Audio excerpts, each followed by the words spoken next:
격변의 시기가 있습니까?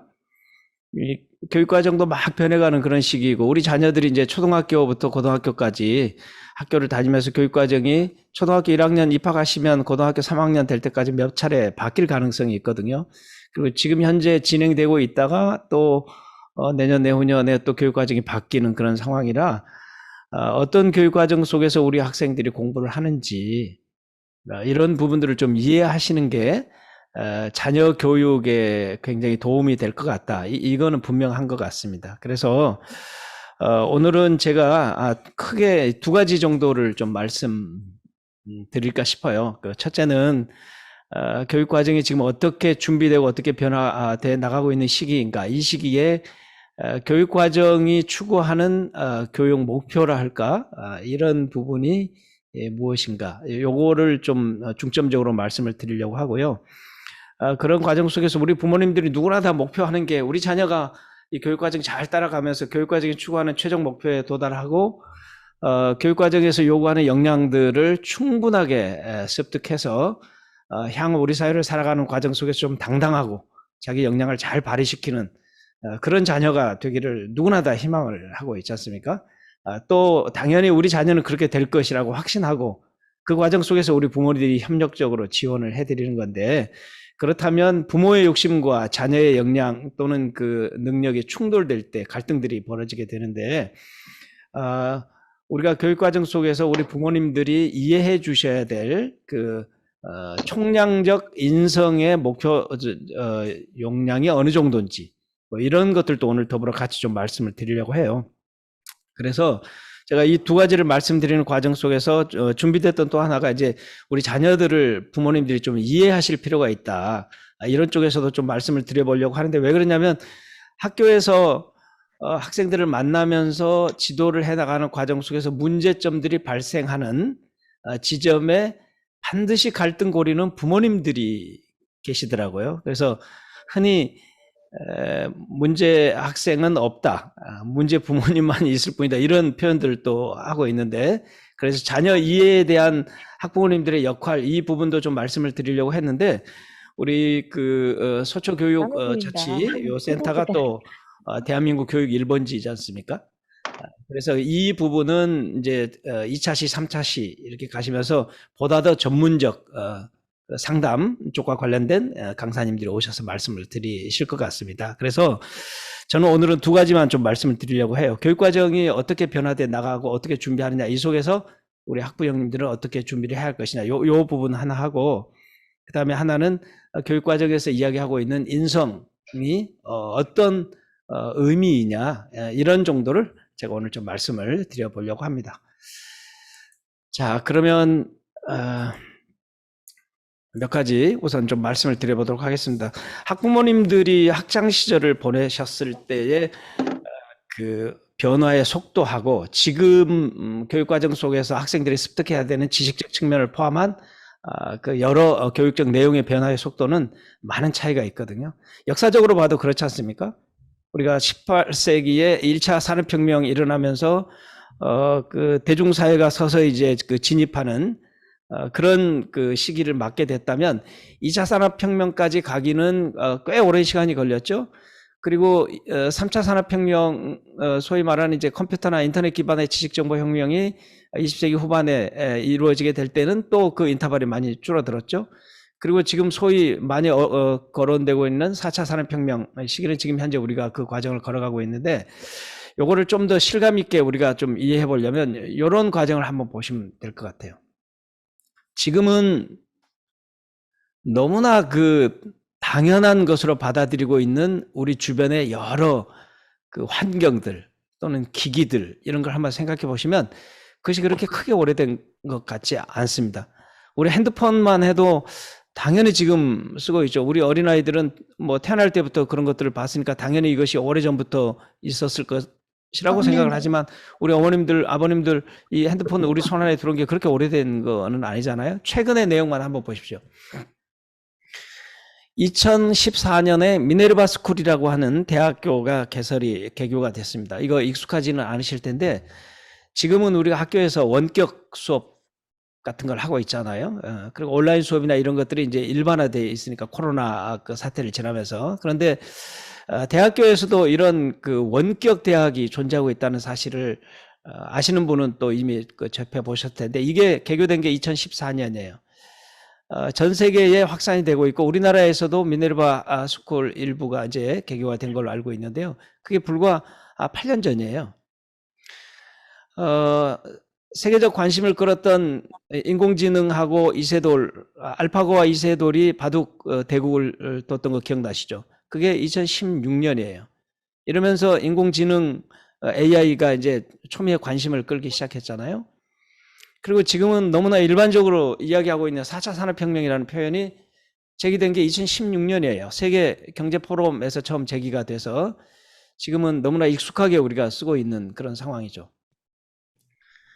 2017년에 유엔 본부에 그 AI 로봇이 이제 등장을 해서 또 많은 관심을 끌었던 적이 있습니다.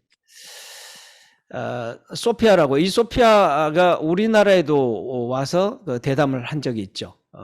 그래서 유엔 본부에 이 AI가 패널로 등장해서 충격을 줬던 시기가 있었습니다. 그게 불과 몇 년 전이에요. 2017년입니다. 그 제가 얼핏 기억나는 게 뭐 AI가 앞으로 인류에게 어떤 도움이 될 거냐 또는 어떤 위협이 될 거냐 뭐 이런 인터뷰를 했던 것 같습니다. 그럴 때 그 소피아 대답이 굉장히 좀 충격적이었죠. 스스로 자신의 어떤 판단에 의거해서 AI가 앞으로 인류에게 지원자가 될 수도 있지만 또는 공격자도 될 수 있다. 뭐 이런 그 이야기를 했던 기억이 나는데요.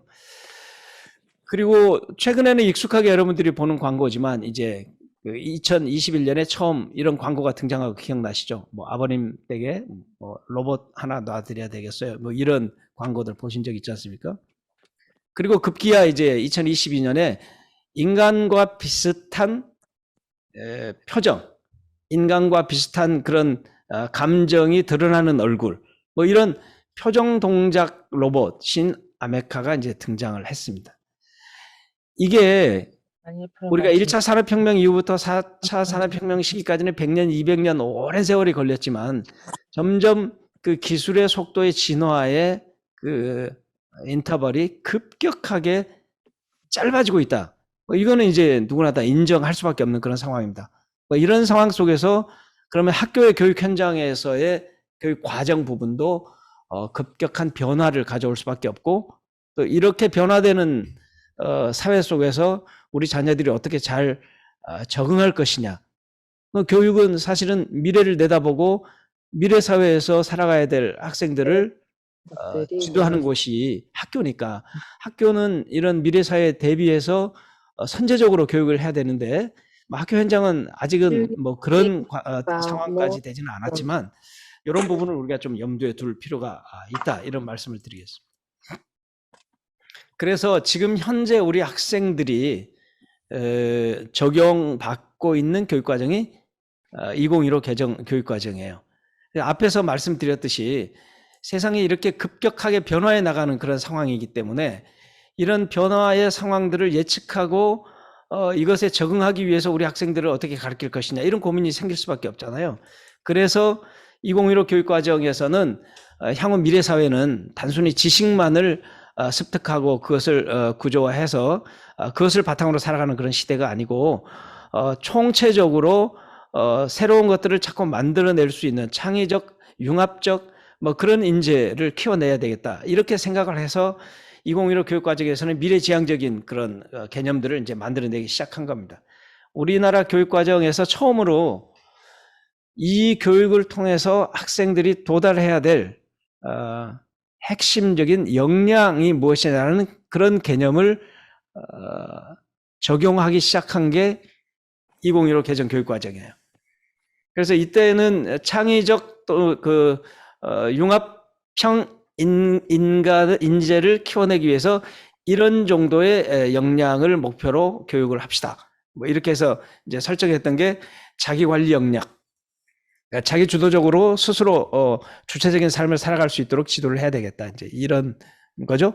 또 지식 정보 처리. 지금은 이제 너무나 놀라울 정도의 그 기술적 또는 뭐 정보 처리 역량 이런 것들을 요구하는 사회이기 때문에 그 지식정보 처리를 바탕으로 합리적인 문제 해결을 위한 그런 역량을 키워보자 이거죠. 그리고 창의적인 사고를 할 수 있는 인재로 키워보자. 그래서 뒤에서도 다시 한번 말씀드리겠지만 지금 교육과정에서는 특히 고등학교에서는 인문계, 자연계 우리 학부형님들 너무나 익숙하게 들으셨던 그런 과정이 없습니다. 그러니까 인문적 그 진로를 목표로 인문계 진로를 목표로 공부하는 학생도 과학 계열의 학습을 다 해야 되고요. 또는 필요하면 적극적으로 그것을 자기가 선택해서 공부할 수 있는 그런 과정들이 만들어져 있습니다. 그래서 지금 현재 교육과정에서는 이런 다양한 삶의 과정에서 얻게 되는 경험들을 융합적으로 활용해서 새로운 것을 창조해 나갈 수 있는 역량을 키우자. 이것이 이제 핵심적인 역량 가운데 하나입니다. 그 다음에 하나가 이제 심미적 감성 역량을 키우자라고 하는 거예요. 너무나 이제 뭐 성공지향적, 지식지향적,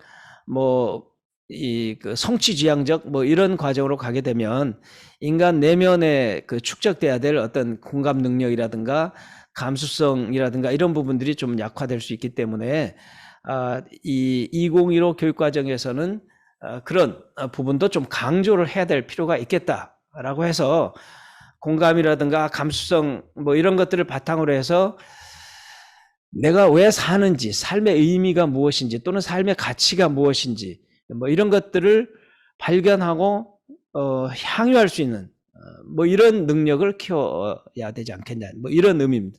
그 다음에 또 하나가 예전과 같이 독립적으로 삶을 살아가는 그런 시대가 아니기 때문에 상호 간에 공동체 속에서 서로 협력하고 좀 협업할 수 있는 뭐 그런 역량도 필요하다 해서 이제 공동체 역량과 의사소통 역량 이런 것들을 이제 강조하죠. 이게 6가지의 핵심 역량인데 지금 현재 교육과정에서는 초등학교, 중학교, 또 고등학교 할 것 없이 그 교육과정을 쭉 거쳐가면서 학습하는 학생들이 최종적으로는 이런 역량에 도달하도록 목표를 두고 있습니다. 그리고 이 과정을 거친 이후에 최종적으로 학교에서 특히 고등학교는 이제 생활기록부의 그 역량과 관련된 학생의 성취 정도를 생기부에 쭉 기록을 하지 않습니까?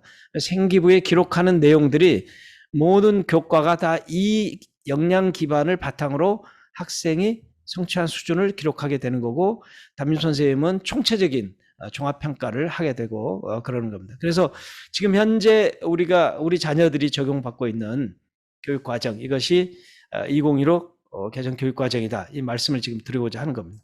그런데 어머님들, 아버님들이 가장 불안해 하시는 게 이제 새로운 교육과정 지금 진행하고 있지 않습니까?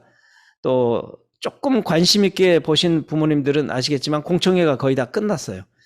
총론에 대한 공청회도 끝났고 각 교과 공청회도 다 끝났고 과정별 교육 과정에 대한 공청회도 거의 끝난 것으로 알고 있습니다. 그러면 한 11월쯤 되게 되면 새로운 교육 과정이 이제 공시가 될 거예요. 이게 2022 개정 교육 과정입니다. 교육 과정이 고시된 그 해를 기준으로 우리가 그 명칭을 하고 있거든요. 지금은. 그래서 2022 개정 교육 과정이 금년에 마련이 되고 총론이 이제 고시가 되면 그것에 입각해서 우리 초등학교는 내년에 1학년, 2학년 들어오는 학생들 내후년에 24년부터 적용이 되고 초등학교 1, 2학년은 그다음에 초등학교 3학년부터 고등학교 3학년까지는 25년부터 적용이 되고 특히 지금 현재 우리 중학교 1학년 학생들이 고등학교 입학하는 2025년 이때 고등학교는 2022 교육과정이 적용이 되면서 동시에 지금 우리 부모님들을 근심하게 하는 학점제가 도입이 되는 그런 상황이에요. 그래서 2015 교육과정과 2022 교육과정이 지금 이제 교차돼서 변화해 나가는 그런 과도기, 변화의 시기에 지금 우리가 놓여 있는 거거든요.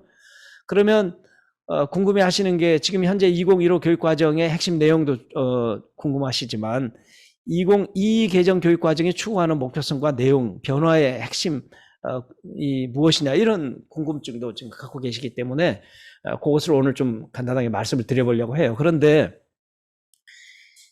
2022 개정 교육과정의 목표를 보면요, 2015 교육과정과 크게 다를 바가 없어요. 그 총량, 그 총체적 부분에서의 역량 개념도 거의 같고요.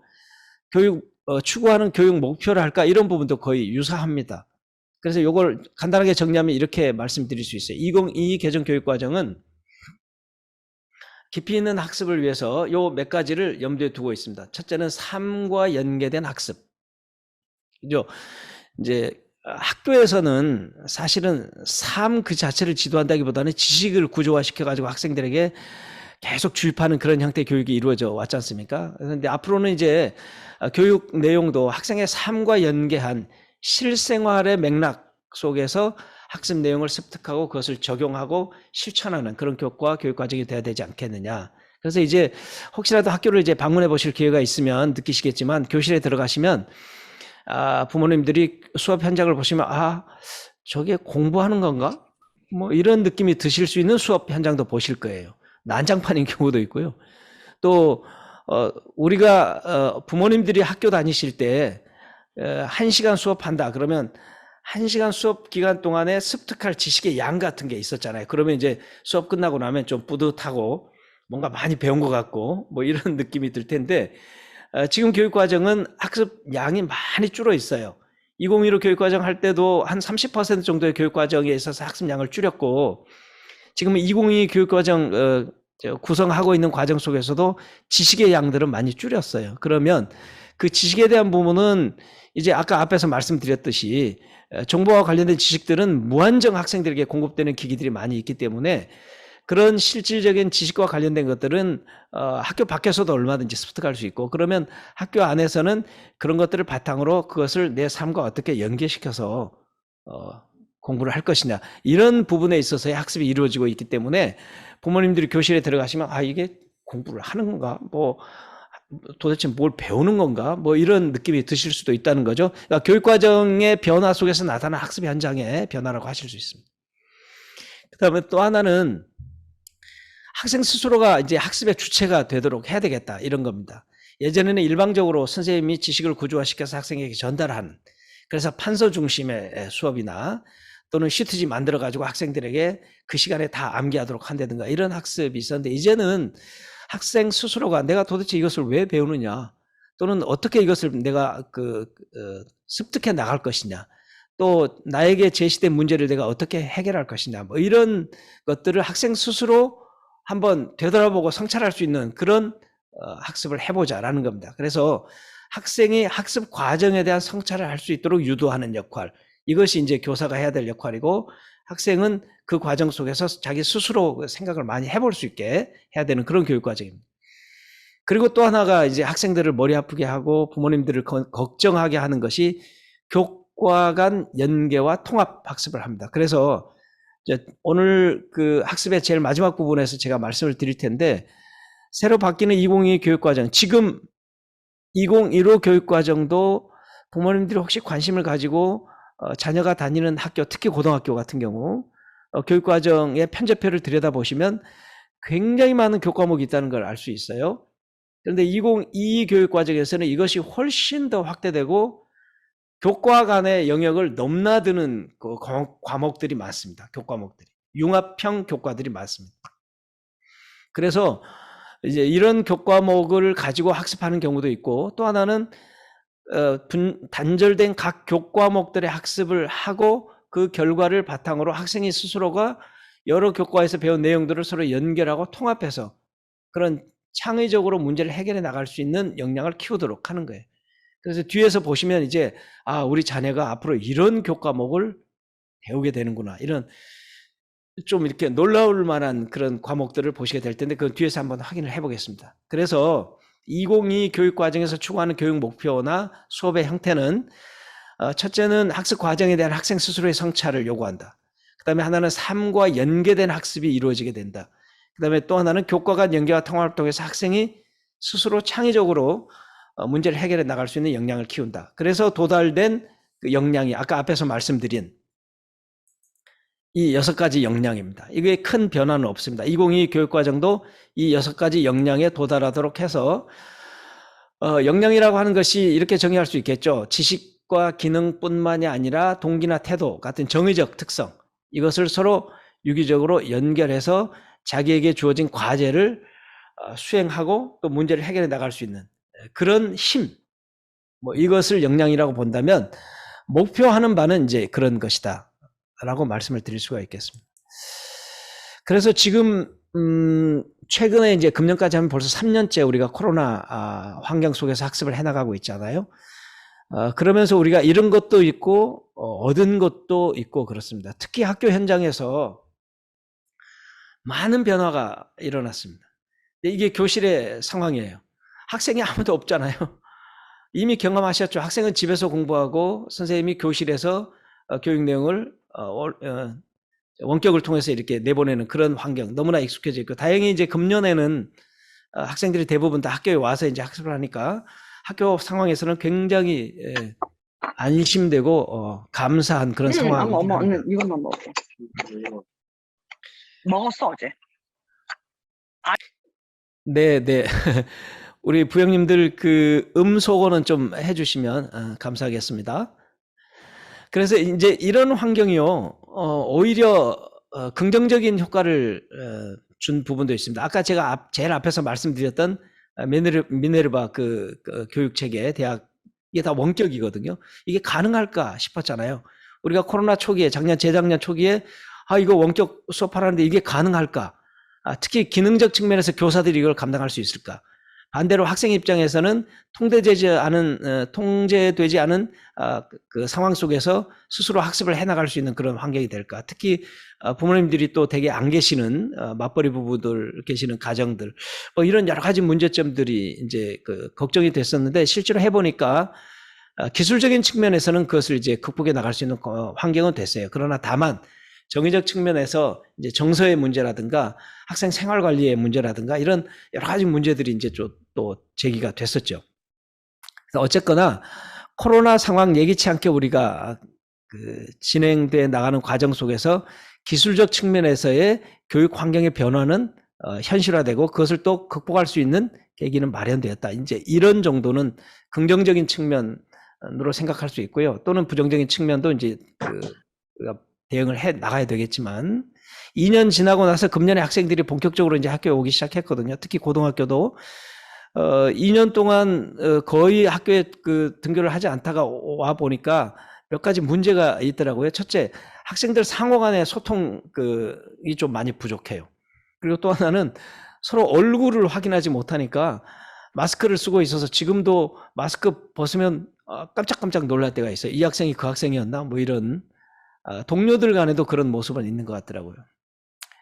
그 다음에 또 하나 아주 긍정적인 측면은 이런 오른쪽 모습이에요. 이건 초등학교 모습인데, 교실 환경이 이제는 정보 처리 능력을 키워나갈 수 있는 환경들이 이제 됐기 때문에 교실에서 학생들이 예전하고 달리 적극적인 모둠 수업이나 그룹 수업이나 뭐 이런 것들이 가능해요. 예전에는 선생님이 과제를 주면 모둠에서 토의하고 결론된 도출을 가지고 칠판에 가서 큰 시트지를 붙이거나 뭐 갱지 같은 걸 붙여서 설명하고 뭐 이렇게 됐는데, 지금은 그런 것들이 필요 없습니다. 모든 학생들에게 태블릿 PC가 지급되어 있거든요.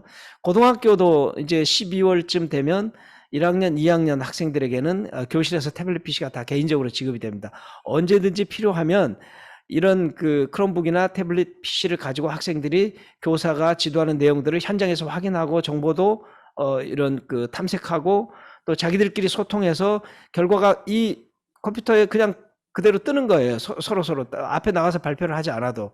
이런 환경들이 만들어지면서 교육 환경이 우리가 예측하지 못한 상황에서 급격하게 변화해 나가는 환경이 됐다. 이거는 우리가 인정할 수밖에 없는 그런 상황이 된 것 같습니다.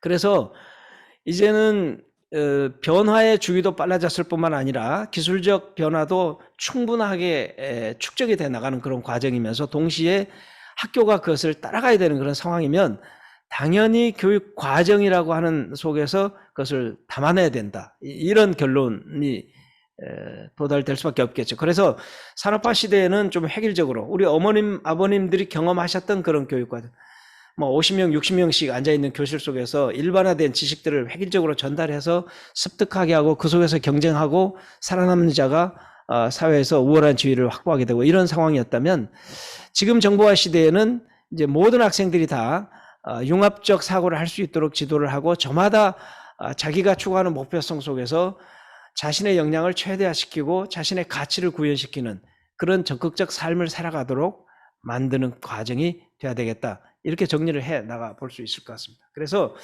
미래 정보 시대의 창의 인성 교육에서 추구하고자 하는 것은 이제는 개개인이 자신에게 주어진 과업을 효율적으로 처리해 나가는 것이 목표였다면 지금은 여러 사람이 하나의 목표를 공동적으로 수행해 나가는 것까지 학교에서 지도하는 그런 과정이라고 할 수 있습니다. 그래서 지난번 우리 어머님들 제가 기회에 대해서 한번 와서 서초교육구청에서 이게 말씀을 드릴 때 인성교육에 대한 몇 가지 말씀을 드린 바가 있었어요. 그래서 과거의 인성교육은 뭐 도덕적인 사람, 뭐 착한 사람, 뭐 이런 것이 목표였다면 이제 오늘날은 우리가 교육 과정 속에서 우리 자녀가 총체적으로 수행해야 될 역량 관점 속에서 추구하는 인성교육은 저는 경쟁력, 미래 경쟁력, 자신의 삶을 자기가 스스로 주도해 나갈 수 있는 힘을 키워나가는 이것이 돼야 된다라고 말씀을 드릴 수가 있을 것 같습니다.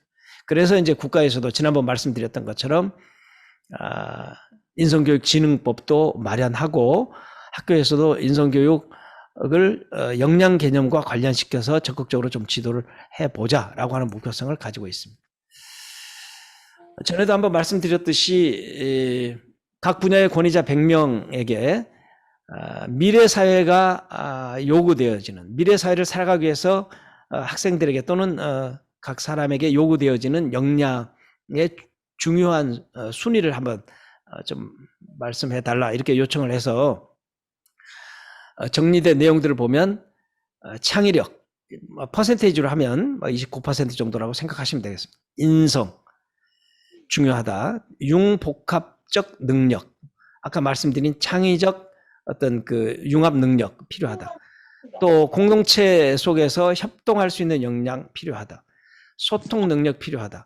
이것을 종합해 보면 아까 앞에서 말씀드린 2015 교육과정이나 2022 교육과정에서 요구하는 역량적 목표성과 거의 동일하지 않습니까? 그런데 저는 여기서는 이제 인성을 별도로 이렇게 분리해서 말씀을 정리를 해놨는데 저는 이 총합적인 것들이 다 미래 사회가 요구하는 인성이다. 인성은 개인적 측면에서 인간이 가지고 있는 개별적 품성, 이것이 인성이라고 협의로 생각하면 할 수 있겠지만 넓게 생각하면 인성이라는 것은 그 개인이 가지고 있는 총체적인 역량이라고 말씀을 드릴 수 있지 않습니까? 그렇게 본다면 저는 인성이라는 포괄적 개념 속에 이 내용이 다 들어가야 되지 않냐, 이런 생각을 하게 됩니다. 학교에서도 학생들에게 이런 역량을 좀 키워낼 수 있도록 개별 교과 선생님도 노력하고 또 학교의 총체적인 프로그램들을 개발할 때도 이런 분야 부분들을 염두에 두고 지금 생각을 해 나가고 있습니다. 그래서 이제 인성이 이제 인성에 대한 부분들을 이제 고민하면서 교육과정 속에서 우리가 어떻게 인성 역량을 키워나갈 것이냐, 이 부분을 몇 가지 좀 말씀을 드려보겠습니다. 아까 앞에서 핵심적으로 말씀드렸던 2015 교육과정을 개발할 때 변화되는 미래 사회를 고민하면서 그러면 현재 학교에서 적어도 이 학생들이 학교를 졸업하고 나가는 10년, 15년 이후에 그 사회 변화를 고민하면서 교육과정을 구축하고 학생들을 교육을 해야 되기 때문에 교육과정 속에서는 당연히 미래를 고민하면서 교육과정을 구성할 수밖에 없잖아요. 그래서 2015나 2022에서 이제 창의 융합형 인재 양성에 대한 고민들이 본격적으로 이제 본격적으로 시작됐습니다. 그래서 창의 융합형 인재 양성에 대한 사회적 요구 또는 국가적 요구에 의해서 교육과정이 이제 짜여지게 되는 거죠. 그러면 왜 그런 요구냐? 이거는 미래 사회에 대한 전망이 그렇기 때문이죠. 특히 정보통신기술이나 융합과학기술들이 이제 고도화되어 나가는 그런 사회가 될 수밖에 없고, 이미 현재 그런 사회로 진입돼 있고, 이미 또 저출산 고령화라든가 다문화 가정이 증가되면서 미래 사회는 우리가 예측하지 못한 그런 다양한 변화 속으로 우리가 가고 있기 때문에 적어도 그런 사회에 적응해서 살아갈 수 있는 우리 자녀들은 그런 사회에 대처할 수 있는 역량을 키워야 되겠다, 그런 거죠. 또 정치나 경제에 있어서 세계화가 본격화되고, 이제 우리 자녀들은 적어도 한국이라고 하는 범주를 벗어나서 글로벌 시대에 전 세계를 무대로 살아갈 수 있는 기회들이 엄청나게 많아질 겁니다. 또 직업은 우리가 상상할 수 없을 정도로 분화되고 다양화되면서 전통적인 직업들은 또 소멸될 것이고, 또 노동시장도 그 구조의 변화가 우리가 예측하지 못하는 부분으로 많이 갈 것이고, 또 특히나 지금 우리가 많이 고민하고 있는 기후변화, 환경오염의 문제, 또 에너지 고갈의 문제, 이런 것으로 인한 갈등이라든가 대처가 이제 필요한 그런 상황이어서 미래 사회가 이렇게 변화될 것이라고 하는 전망 속에서 창의융합형 인재 양성에 대한 국가사회적인 요구가 확산될 수밖에 없다. 이 과정 속에서 이제 앞에서 말씀드린 교육 과정이 형성이 된 겁니다. 이 부분은 제가 길게 말씀을 드리지 않겠습니다.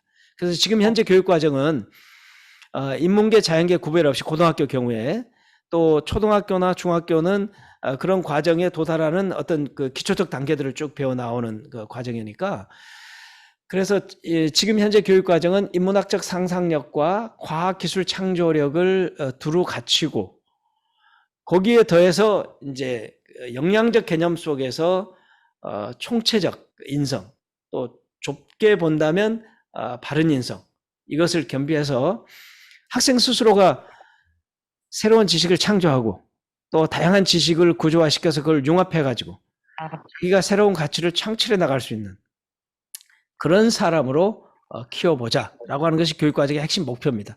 그래서 그것을 구체화시켜 나가기 위해서 지금 현재 학생들은 인문, 과학 구별 없이 다양한 교과를 이제 배우게 되는 그런 과정이거든요. 그래서 인문학적 소양 교육도 하고 과학기술 소양 교육도 하고, 이 부분은 제가 더 길게 말씀드리지 않겠습니다.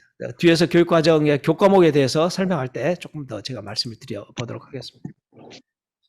그래서 지금 현재 교육과정은 이제 학생 개별적으로 학생이 가지고 있는 그 가치, 또 꿈, 또 그 학생이 가지고 있는 재능, 끼, 이런 것들을 키워내주는 교육과정, 이것이 목표점이다, 이렇게 말씀드릴 수 있습니다. 예전에는 동일한 기준을 가지고 누가 잘하나 이것을 평가했다면, 지금은 개별화된 기준들을 가지고 학생이 수업하고, 교육과정에서 말씀드리겠습니다만 평가도 개별 학생의 역량을 염두에 두고 평가 기준을 만들어낼 수 있습니다. 그러니까 우리 자녀가 능력과 상관없이 열심히 하려고 하는 의욕만 있으면 모두 다 평가를 A를 맞을 수 있는 교육과정으로 가고 있는 거예요. 그 내용은 뒤에서 다시 한번 말씀드립니다. 정말 그것이 가능할까? 이건 한번 상상을 해보시기 바랍니다. 핵심 역량은 제가 아까 말씀드렸고요. 그래서 그것을 바탕으로 추구하는 인간상도 지난번 강의에서 제가 한번 말씀드렸는데, 이렇게 자주적인 사람, 더불어 사는 사람, 교양 있는 사람, 창의적인 사람, 이런 목표성을 가지고 있습니다. 우리 그 어머님들, 이 자료는 제가 정리해서 나중에 한번 다시 올려드리도록 하겠습니다.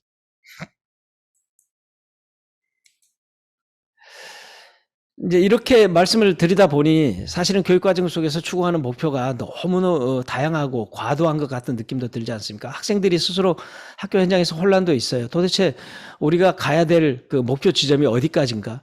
제가 이 사진을 보면서 깜짝 놀랐어요. 이거 도대체 뭘 보라는 건가? 뭘 염두에 두라는 건가? 뭘 주의하라는 건가? 뭐 이런 한눈에 보이지 않지 않습니까?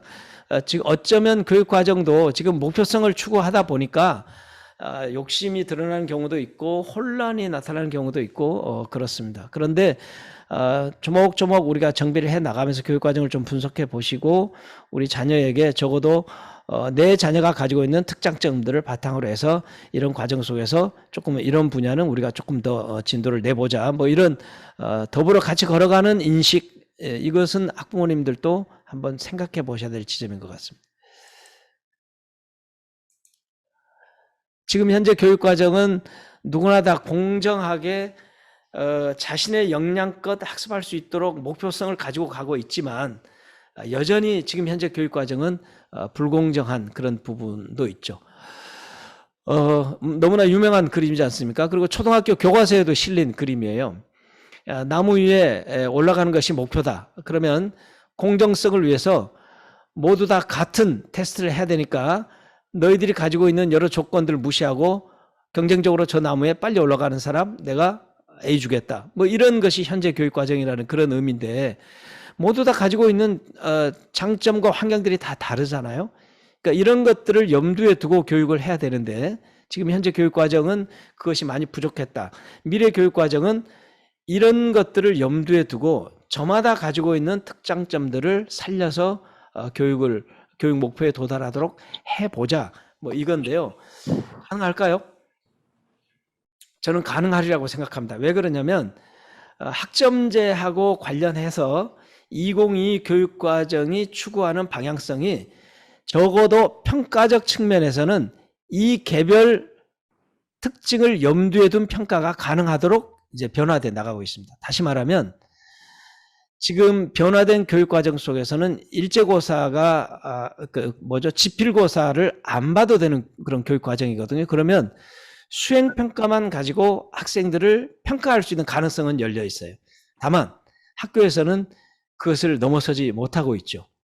공정한 잣대가 필요하다. 여전히 그렇게 생각하고 있기 때문에 또 학부형님들도 좀 불안하잖아요. 내 아이가 능력이 좀 더 뛰어난데 왜 저 아이하고 경쟁해서 동일한 점수를 받느냐 이런 항의도 있을 수 있으니까. 그런데 지금 현재 교육과정은 개별화된 학생의 성취 수준을 개별적으로 제시하고 그것에 도달한 정도를 평가할 수 있도록 그렇게 가는 과정 속에 있다. 이건 한번 생각해 보실 필요가 있고요. 요거는 뒤에서 다시 한번 기회 되면 말씀을 드려보도록 하겠습니다. 그런데 이런 현재 교육 과정을 다 염두에 두고 생각할 때 여전히 우리가 넘어야 될 이제 과정들은 있잖아요. 제가 앞에서 말씀드렸던 뭐 이런 혼란이나 이런 부분도 있고 여전히 불공정한 부분도 있고 또 여전히 이런 편견도 있고 제가 이 사진도 보면서 참 많은 걸 생각했어요.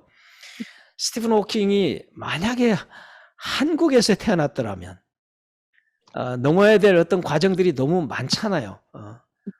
이건 너무 극단적인 그 사진이긴 합니다만 새로운 교육 과정은 적어도 이런 개별적 한계들을 염두에 둔 개별화된 교육이 가능하도록 나아가고 있다. 이런 말씀은 적어도 제가 드릴 수 있습니다. 그래서 지금 새로운 교육 과정 속에서 학생들이 총체적으로 공부를 해나가는 과정 속에서 이제 도달했으면 생각하는 그런 부분을 제가 생각하는 과정 속에서 우리 그 천재 광고 이재석 씨의 광고를 제가 몇 개 좀 따와 봤습니다. 일단 광고를 보시고 제가 몇 가지 말씀을 좀 드려볼게요. 금방 사진 속에서 그 이미지는 느껴지시죠? 지하에서 지상으로 올라가는 계단인데 이 계단에 이런 광고판을 붙여놨더라고요. 글씨가 좀 작아서 안 보이시는데 여기 뭐라고 써 있냐면 For some, is Mount Everest 이렇게 써 있습니다. 그러니까 누군가에게는 이 계단은 에베레스트 산을 올라가는 것과 같습니다. 이런 의미잖아요. 자, 이 광고를 보시면서 더불어 살아가는 사회, 약자를 배려하는 사회, 또 사회적 공공성을 염두에 두고 국가가 해야 될 역할, 뭐 이런 것들을 이제 우리가 생각하게 되는 거죠. 이 광고를 보면서 저는 굉장히 따뜻한 그 감성을 느꼈거든요. 그러니까 인성이라고 하는 것은 우리가 도달해야 될 교육 과정을 통해서 우리 그 자녀들이 도달해야 될 인성의 총량적 목표를 생각해 본다면 그 인성은 타인을 배려하는 그런 마음이 아닌가. 교육 과정이 추구하는 목표성이 이런 거거든요. 이 광고를 한번 보시죠. 이게 어떤 광고일 것 같아요? 자연보호 광고입니다. 한 그루의 나무도 보호하자라는 그런 광고예요. 저는 이 광고를 보면서 우리는 효율성만을 강조하지 않습니까? 도로를 뚫는다면 당연히 효율성을 생각하면 직선 도로를 뚫겠죠. 그러면 이 나무는 뭐 없어지는 거는 뭐 그렇게 아깝게 생각을 하지 않을 것 같습니다. 그러나 이 누군가에게는 이 나무는 생명과 같은 거거든요. 그러면 우리가 그것을 배려해서 내가 좀 늦더라도, 내가 좀 불편하더라도, 내가 좀 돌아가더라도 그것을 참아낼 수 있도록 하는 그런 공감 능력, 감성 능력, 이것이 인성인데 교육과정 속에서는 이런 인성을 갖는 우리 학생들을 좀 만들어보자. 그래서 저는 인성과 감성은 창의성의 씨앗이 아닌가 이런 생각을 했습니다. 이거는 이재석 광고인이 만든 그런 광고예요. 참 놀랐어요. 이 사진도 한번 보세요. 총이잖아요. 그러니까 총은 상대방, 적을 살상하는 그런 무기죠. 근데 이 광고가 반전이 있어요. 이렇게 설치를 했더라고요. 광고를 전봇대에 둘러서 설치를 했어요. 그러면 결국 그 총구는 나를 겨누는 것이 되는 거죠. 그래서 우리가 남을 공격하는 이런 자세나 마음들은 결국은 나 자신을 공격하는 것이다. 뭐 이런 메시지가 아닐까. 저는 그렇게 읽었거든요. 근데 이런 대단히 창의적인 광고들을 만들어내는데 이 창의성은 결국 어떤 따뜻한 감성, 인성, 공감 이런 것들과 더불어 같이 가야 될 때, 갔을 때 창의성이 구현되는 게 아닌가 이런 생각을 해봤어요. 제가 설명 안 드려도 느낌이 확 오시죠? 한 해에도 수만 명씩 환경오염 때문에 사람들이 죽어가고 있는데 결국 이 환경오염은 사람을 살상하는 무기와 다를 바가 없다. 뭐 이런 의미죠. 그래서 환경보호라든가 기후변화에 대한 그 대책이라든가 이런 것들을 생각해 보게 되고요. 우리가 펑펑 쓰고 있는 물이 그 누군가에게는 생명과 같은 그런 것이죠. 그래서 이런 에너지 문제, 협조의 문제 뭐 이런 것들을 표현해 보고자 하는 건데 이 광고, 그 이재석 씨의 광고에서 제가 느낀 거는 감성, 인성, 따뜻함, 그것과 더불어 창의성이 대단하더라고요. 이거는 독도의 중요성을 이야기하면서 독도를 빼앗기면 나라 전체를 빼앗기는 것이다 라는 것을 메시지를 주고자 하는 광고예요. 참 기발하잖아요. 또 이 광고도 보세요. 자칫 뭐 이렇게 그 기도의 중요성을 폄훼하는 게 아니냐 이렇게 생각할 수도 있는데 기도하는 것 못지않게 선제적으로 중요한 것은 내가 실천하는 것이다. 이런 의미를 이제 담고 있는 광고 같아요. 그래서 제가 이런 그 이재석 씨의 광고를 쭉 보면서 혹시 관심 있으면 한번 좀 찾아보십시오. 이 이재석 씨는 중고등학교 다닐 때 제도교육에서 뭐 이렇게 창의성이 두드러진 친구는 아니었다라고 해요. 오히려 학교에서 뭐 부적응까지는 아니지만 문제야 내지는 뭐 이렇게 뛰어난 그런 그 역량을 보인 학생이 아니었는데 이 친구가 나중에 대한민국 광고계를 주름잡고 전 세계 광고계를 주름잡는 그런 사람이 됐잖아요. 삼성에 지원했다가 떨어진 일화는 유명하죠. 그런데 지금은 삼성이 엄청난 돈을 주고도 이 사람을 스카우트하지 못하는 그런 인재가 되어 있습니다. 그러니까 이 사람이 자기의 광고를 총체적으로 평가하면서 정리했던 몇 가지 인터뷰 내용들이 있더라고요. 그것을 제가 압축해 보니까 이렇게 정리를 해놨어요. 창의적인 태도는 창의적 아이디어를 만드는 기반이다. 그러니까 창의적 아이디어는 삶의 과정 속에서 창의적 태도를 가져야 그것이 구현된다. 이런 내용이에요. 그리고 창의적 태도를 축적해 나가는 좋은 것은 자기가 좋아하는 것을 선택하고 그것에 몰입하도록 해야 된다. 그래서 자기가 좋아하는 것을 하도록 해야 된다. 우리 어머님들, 아버님들, 우리 자녀를 생각하면 어머님, 아버님 기준 속에서 우리 자녀들이 도달했으면 싶은 목표들이 있잖아요. 그런데 우리 자녀들은 저마다 좋아하는 그 분야나 좋아하는 것들이 있어요. 물론 그 DNA는 부모님들로부터 나온 것이겠지만, 그래서 우리 자녀가 무엇을 좋아하느냐, 우리 자녀가 열심히 하는 것이 무엇이냐, 우리 자녀가 하고 싶어 하는 것이 무엇이냐, 뭐 이런 것. 그래서 스스로 목표를 정하게 하고 뚜렷하게 하고 싶은 것이 생기면 자녀에게서는 어떤 그 초자연적인 창의적 힘이 나오는 거거든요. 그러니까 그런 것들을 한번 염두에 주실 필요가 있겠다. 어머님, 아버님이 경험하셨듯이 가슴 설레는 일들, 뭐 이런 것들을 우리 자녀로부터 좀 찾아내게 하면 훨씬 더 창의적 태도가 나타나지 않을까. 그 다음에 창의적 태도를 위해서 좋은 뇌 상태를 스스로 만들도록 도와줄 필요가 있습니다. 이 부분은 아마 2강, 3강에서 우리 보다 더 전문적 강사님들이 오셔서 말씀을 많이 해주실 것 같습니다. 그 다음에 하나가 좋은 결과를 만들어내기 위해서 브레인 스토리밍, 또 명상 이런 것들을 활용한다. 그래서 좀 뭐라 그럴까, 시야를 좀 더 넓혀줄 수 있는 뭐 그런 생각들을 자꾸 하게 하고 자기 자신을 돌아보게 하는 명상을 좀 하게 하고 이런 것이 필요하고요. 무엇보다도 가치 있는 목표를 두고 실천하게 도와주는 역할. 이것이 우리 자녀가 뭐라 그럴까 좀 풍부한 인성을 갖추고 교육과정 속에서 추구하는 총량적 역량에 잘 도달할 수 있도록 도와주는 것이 아닌가, 이런 것을 제가 이제 결론적으로 좀 말씀을 드릴 수 있을 것 같습니다. 자, 그러면 두 번째 그 뒷부분에서는 우리 자녀들이 그러면 아까 앞에서 말한 그 교육과정 속에서 도달해야 될 역량적 개념들을 구현하기 위해서 교육과정이 어떻게 짜여져 있느냐, 이것을 주로 말씀드리고자 하는데요. 그 고리로서 우리 학생들, 우리 자녀들이 보다 더 적극적인 자기 활동 학습을 하게 하기 위해서 어떻게 부모님들이 좀 도와줘야 될 것이냐, 이런 부분인데요. 한두 가지 영상을 제가 좀 준비를 했거든요. 좀 쉬어간다는 의미에서 좀 한번 보시고 가도록 하겠습니다. 제가 이 작동 기술이 익숙하지 않아서.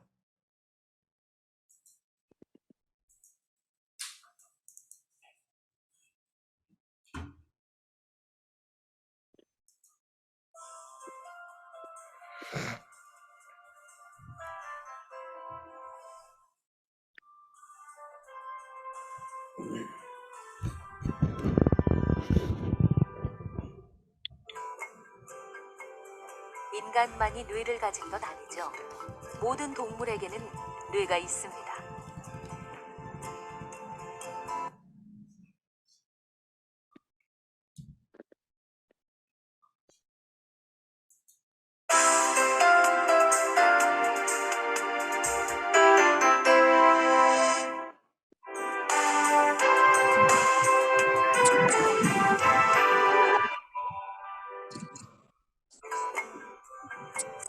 인간만이 뇌를 가진 건 아니죠. 모든 동물에게는 뇌가 있습니다. 그럼에도 인간이 인간일 수 있습니다. 인간의 뇌와 마모스의 뇌는 사실 별 차이가 없습니다.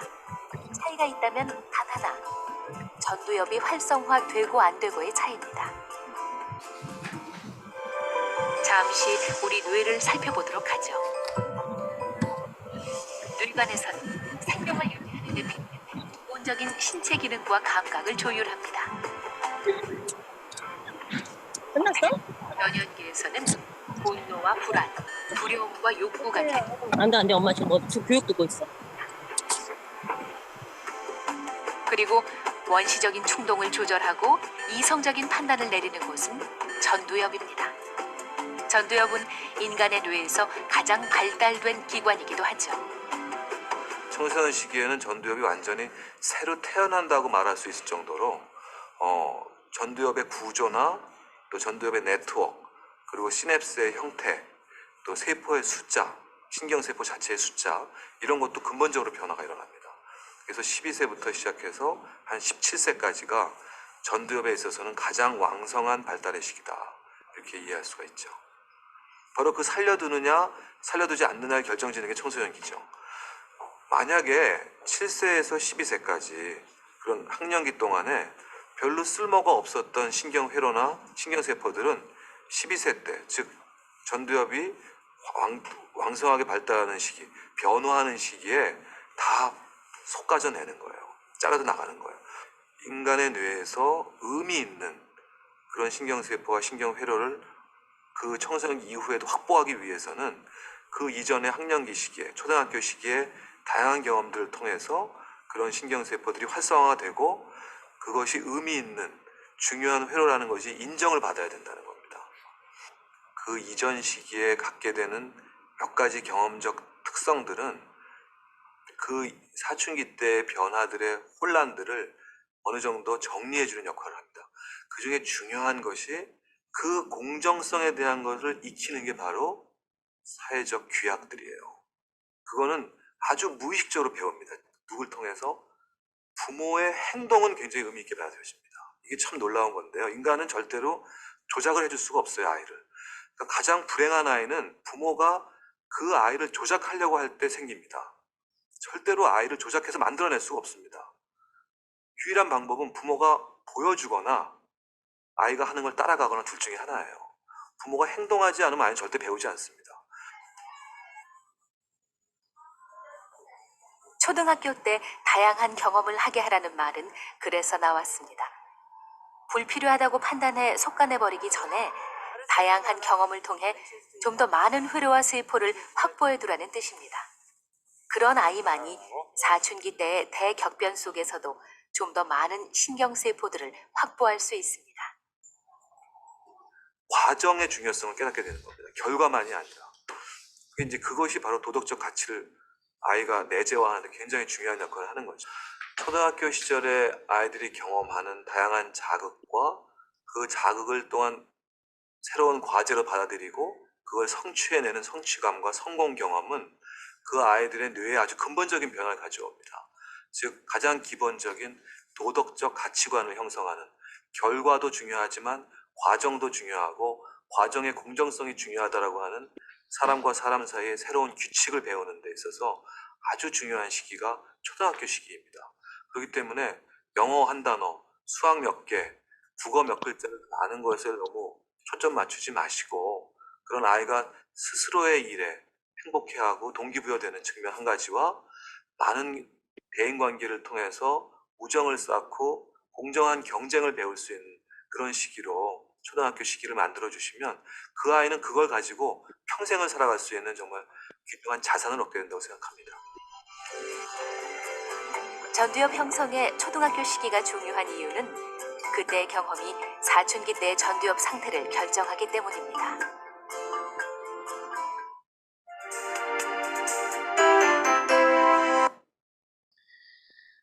네, 제가 서두에서 말씀드렸듯이 지금 보여드리는 영상은 사실은 이제 오늘 인성과 또 그 교육과정 속에서 추구하는 역량과 이런 직접적인 관련이 없는 것처럼 보이시잖아요. 그런데 굳이 제가 이 영상을 보여드린 거는 오늘 참여하신 학부형님들이 이제 초등학교부터 고등학교 그 자녀들을 두신 스펙트럼이 넓은 부모님들이시기 때문에 제가 교육과정이라고 하는 것이 단절적인 것이 아니다. 초등학교 교육과정이 고등학교 교육과정까지 계속 연계선상에서 있는 것이기 때문에 우리 자녀를 지도할 때 경험적 측면에서 초등학교부터 고등학교 때까지 어떻게 장기적으로 내가 우리 자녀를 지원할 것이냐 이런 고민이 있다면 우리 아이가 성장해 나가는 과정 속에서 각 단계별로 인지적 어떤 특성들이 어떻게 나타나느냐 이것을 좀 이해하실 필요가 있겠다라는 점에서 이제 준비를 한 건데요. 앞에서 말씀드렸듯이 이런 전문적인 영역에 대한 부분은 우리 2차시, 3차시 가면서 또 심화된 강사님들이 이제 말씀을 해 주실 거거든요. 그래서 그 부분에서 또 보충하시도록 하고요. 제가 오늘 말씀드리는 것은 학습과 관련된 두뇌에 있어서의 특성은 이미 어린 시절에 상당 부분 정리가 된다. 그리고 또 인성과 관련된 성품과 관련된 부분도 어린 시절에 상당히 정리가 된다. 이 부분을 제가 말씀드리는 걸로 드리고자 한 것입니다. 그래서 이 부분은 나중에 또 기회 될 때 좀 더 심화적으로 말씀을 드리도록 하겠습니다. 그리고 특히나 아까 앞에서 말씀드린 것처럼 초등학교 시기의 경험이 그 이후에 많은 영향을 미친다라고 하는 건 분명한 사실인 것 같고 그 다음 단계가 질풍노도와 같은 청소년 시기이잖아요. 특히 이 시기에 우리 부모님들이 어떻게 우리 자녀를 잘 케어할 것이냐 이 부분 한번 생각을 해보시죠. 뇌가 폭발적으로 변화하는 청소년기. 이 시기에는 과잉 생산되어 있는 뇌회로와 뇌세포를 정리해 효율적인 뇌구조가 형성된다.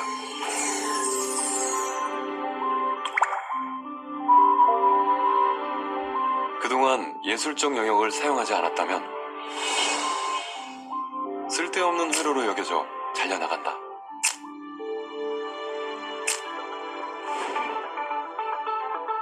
만약 언어 영역 회로가 발달했다면 가지치기에서 살아남는다. 살아남은 뇌회로의 연결은 더욱 견고해져 활발한 두뇌 발달로 이어진다. 이 시기를 전후해 좋은 교육이 제공되어야 하는 이유다.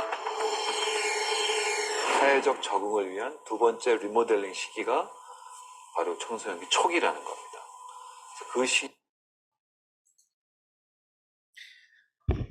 네, 그래서 그 초등학교 시기나 중학교, 적어도 중학교 초기 우리가 정말 무서운 12살, 13살 뭐 이런 시기를 거쳐 나가면서 대부분의 그 학습 역량이라든가 태도라든가 이런 것들이 다 결정이 되는 시기이기 때문에 이 시기에 부모님들께서 적극적으로 우리 자녀들을 좀 살피시고 그와 관련된 전문적인 의견들은 이제 차기 또 강의 시간에 같이 들으시면 좋을 것 같습니다. 제가 한 가지 말씀드리고자 하는 것은 지금은 학교가 학생들의 창의적인 그 성품을 키워내기 위해서 획일적으로 학생들에게 지식만을 강요하는 학교는 아니다. 그리고 예전에 부모님들 학교 다니실 때는 결석하면 큰일 나는 것으로 생각했잖아요.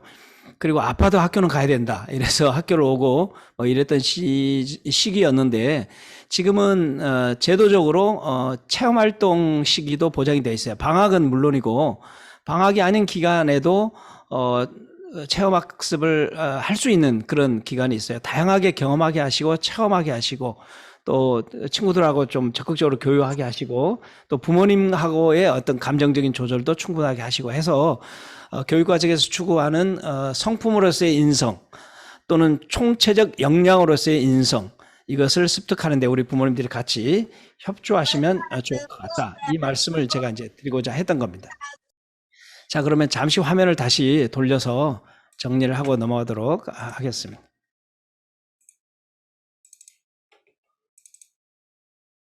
네.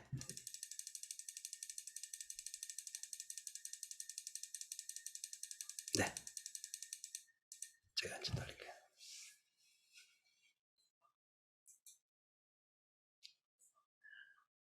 네. 그래서 이제 아동이나 청소년 시기에는 이렇게 아직은 충분하게 전두엽이 성숙되지 못했기 때문에 감정 조절에 좀 미숙할 수 있다. 이거 부모님들이 옆에서 좀 도와주실 필요가 있겠고, 청소년기의 감정 조절 훈련은 성인 시기보다도 훨씬 그 두엽을 활성화시키고 인지 조절 회로를 활성화시키지만 상대적으로 이런 부분에 있어서 취약할 수가 있다. 그러니까 사실 감정의 기복이 심한 그런 시기인 거죠. 그래서 감정 조절이나 행동 조절의 어려움과 관련이 있기 때문에 이런 능력을 키워주는 교육 과정이 필요하다. 그래서 학교에서는 최근에 이제 다양한 그 과정들이 들어와요. 그러니까 명상을 하는 학교도 있고, 연극을 하는 학교도 있고, 그 다음에 자기를 이렇게 들여다볼 수 있는 프로그램들을 개발하고, 제가 지금 고등학교에 있습니다만, 고등학교에서도 학생들이 스스로 자기를 진단할 수 있는 프로그램들을 계속 개발하거든요. 그리고 특히 교육과정 변화와 관련해서 이제 특히 학점제가 도입이 되면 학생들 스스로 자기 진로를 선택하고 과목을 구성하고 수업을 참여하고 이렇게 해야 되기 때문에 그런 역량을 키워주는 그 교육과정이 될 수밖에 없어요. 이렇게 되면 부모님들도 그런 교육과정들을 좀 이해하시고 아동기, 청소년 시기의 어떤 성장 과정 속에서의 어떤 그 정서 상태도 이해하시고 서로 협조하는 그런 삼위일체가 좀 되면 학교와 학부모와 학생이 삼위일체가 돼서 교육과정을 좀 잘 따라가게 되면 효과적인 그런 그 성과를 거둘 수 있지 않을까 이런 생각을 해봅니다. 그래서 이런 부분은 제가 얼핏 보면서 넘어가겠습니다. 뇌와 마음의 관계도 우선 감정이 싫어하면 성과가 날 수가 없죠. 또 감정의 뇌를 담당하고 있는 그 변형계 등 각각의 뇌는 서로에게 영향을 주기 때문에 우리 자녀의 심리 상태를 잘 살피시고 일방적으로 공부해라. 뭐 이것은 이제 뭐 통하지 않는 그런 시대가 됐고 누구보다도 제가 말씀드리지 않아도 우리 부모님께서 누구보다도 더 이해하고 계실 테니까 요건 넘어가도록 하겠습니다. 그래서 첫째, 가정에서도 그 해피한 환경 만들어 주시라. 그 다음에 목표성을 좀 분명하게 설정할 수 있도록 도와주시라. 이러면 조금 더 효과적인 교육과정 목표에 도달하지 않을까 이 말씀을 드릴 수가 있습니다. 하나만 더 보고 잠시 쉬어가도록 하겠습니다. 제가 어떤 그 공익 그 자료인데 사실은 여기다가 제가 출처를 다 써야 되는데요. 나중에 부모님들께 드릴 때는 제가 출처를 명기하도록 하겠습니다. 자, 누구에게나 시작은 평범하고 평등하다. 계속 제가 말하지 않고 화면만 한번 넘겨보겠습니다.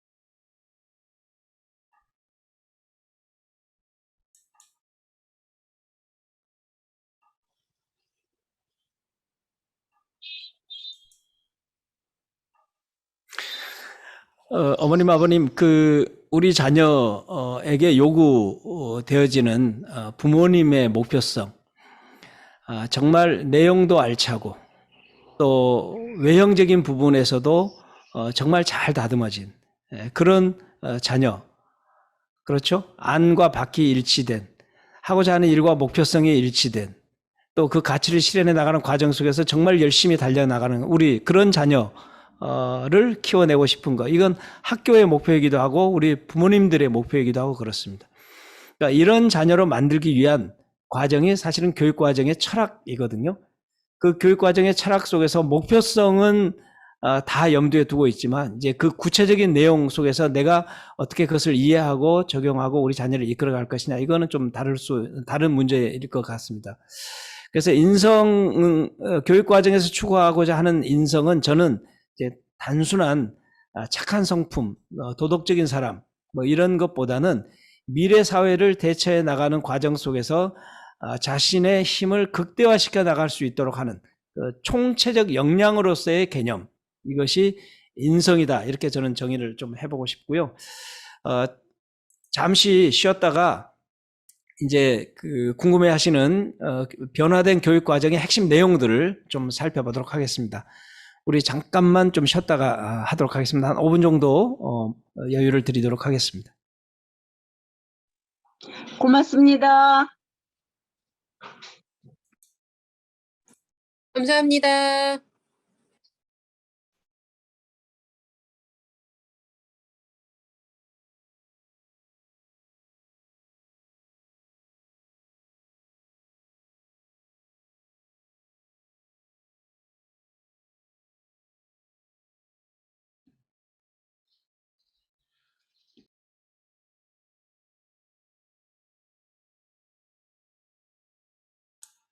네, 11시 5분에 시작하겠습니다. 네. 네.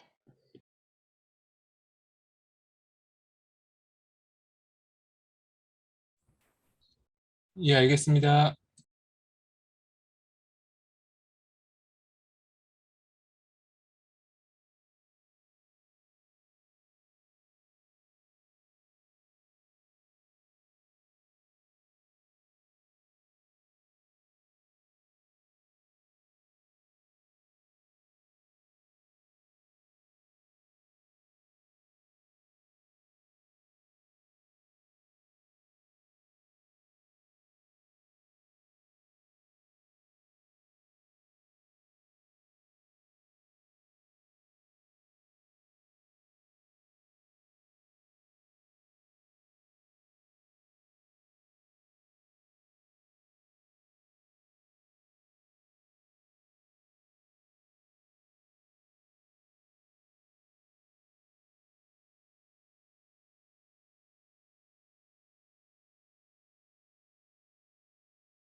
네, 우리 학부모님들 좀 물 한 잔 드셨어요?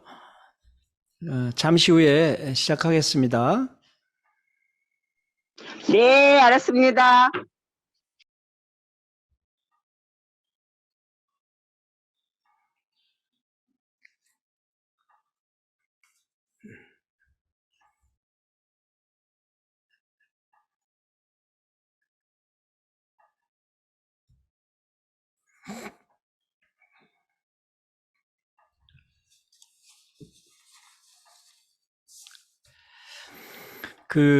이제 자리에 오실 때까지 제가 몇 가지 이런저런 말씀을 좀 드리겠습니다. 드디어 이제 올 것이 오고야 마는 시대지 않습니까? 우리 부모님들 입장에서는 제일 걱정이시죠. 그 학교에서 우리 자녀가 어떻게 교육 과정을 잘 따라가느냐, 도대체 이 교육 과정에서 우리 자녀가 배우는 내용이 뭐냐, 그리고 특히 초, 중보다도 이제 고등학교가 아주 급격하게 그 변화되는 상황으로 가거든요. 혹시 제가 이제 드리는 말씀 가운데 부족하면 조금 이따 이제 질문도 하실 텐데, 고등학교의 그 학교 현장이 2022 교육과정 도입이 되고 또 특히 학점제가 도입이 되면 그 이전의 학교하고는 완전히 질적으로 다른 그런 그 공간이 될 거예요.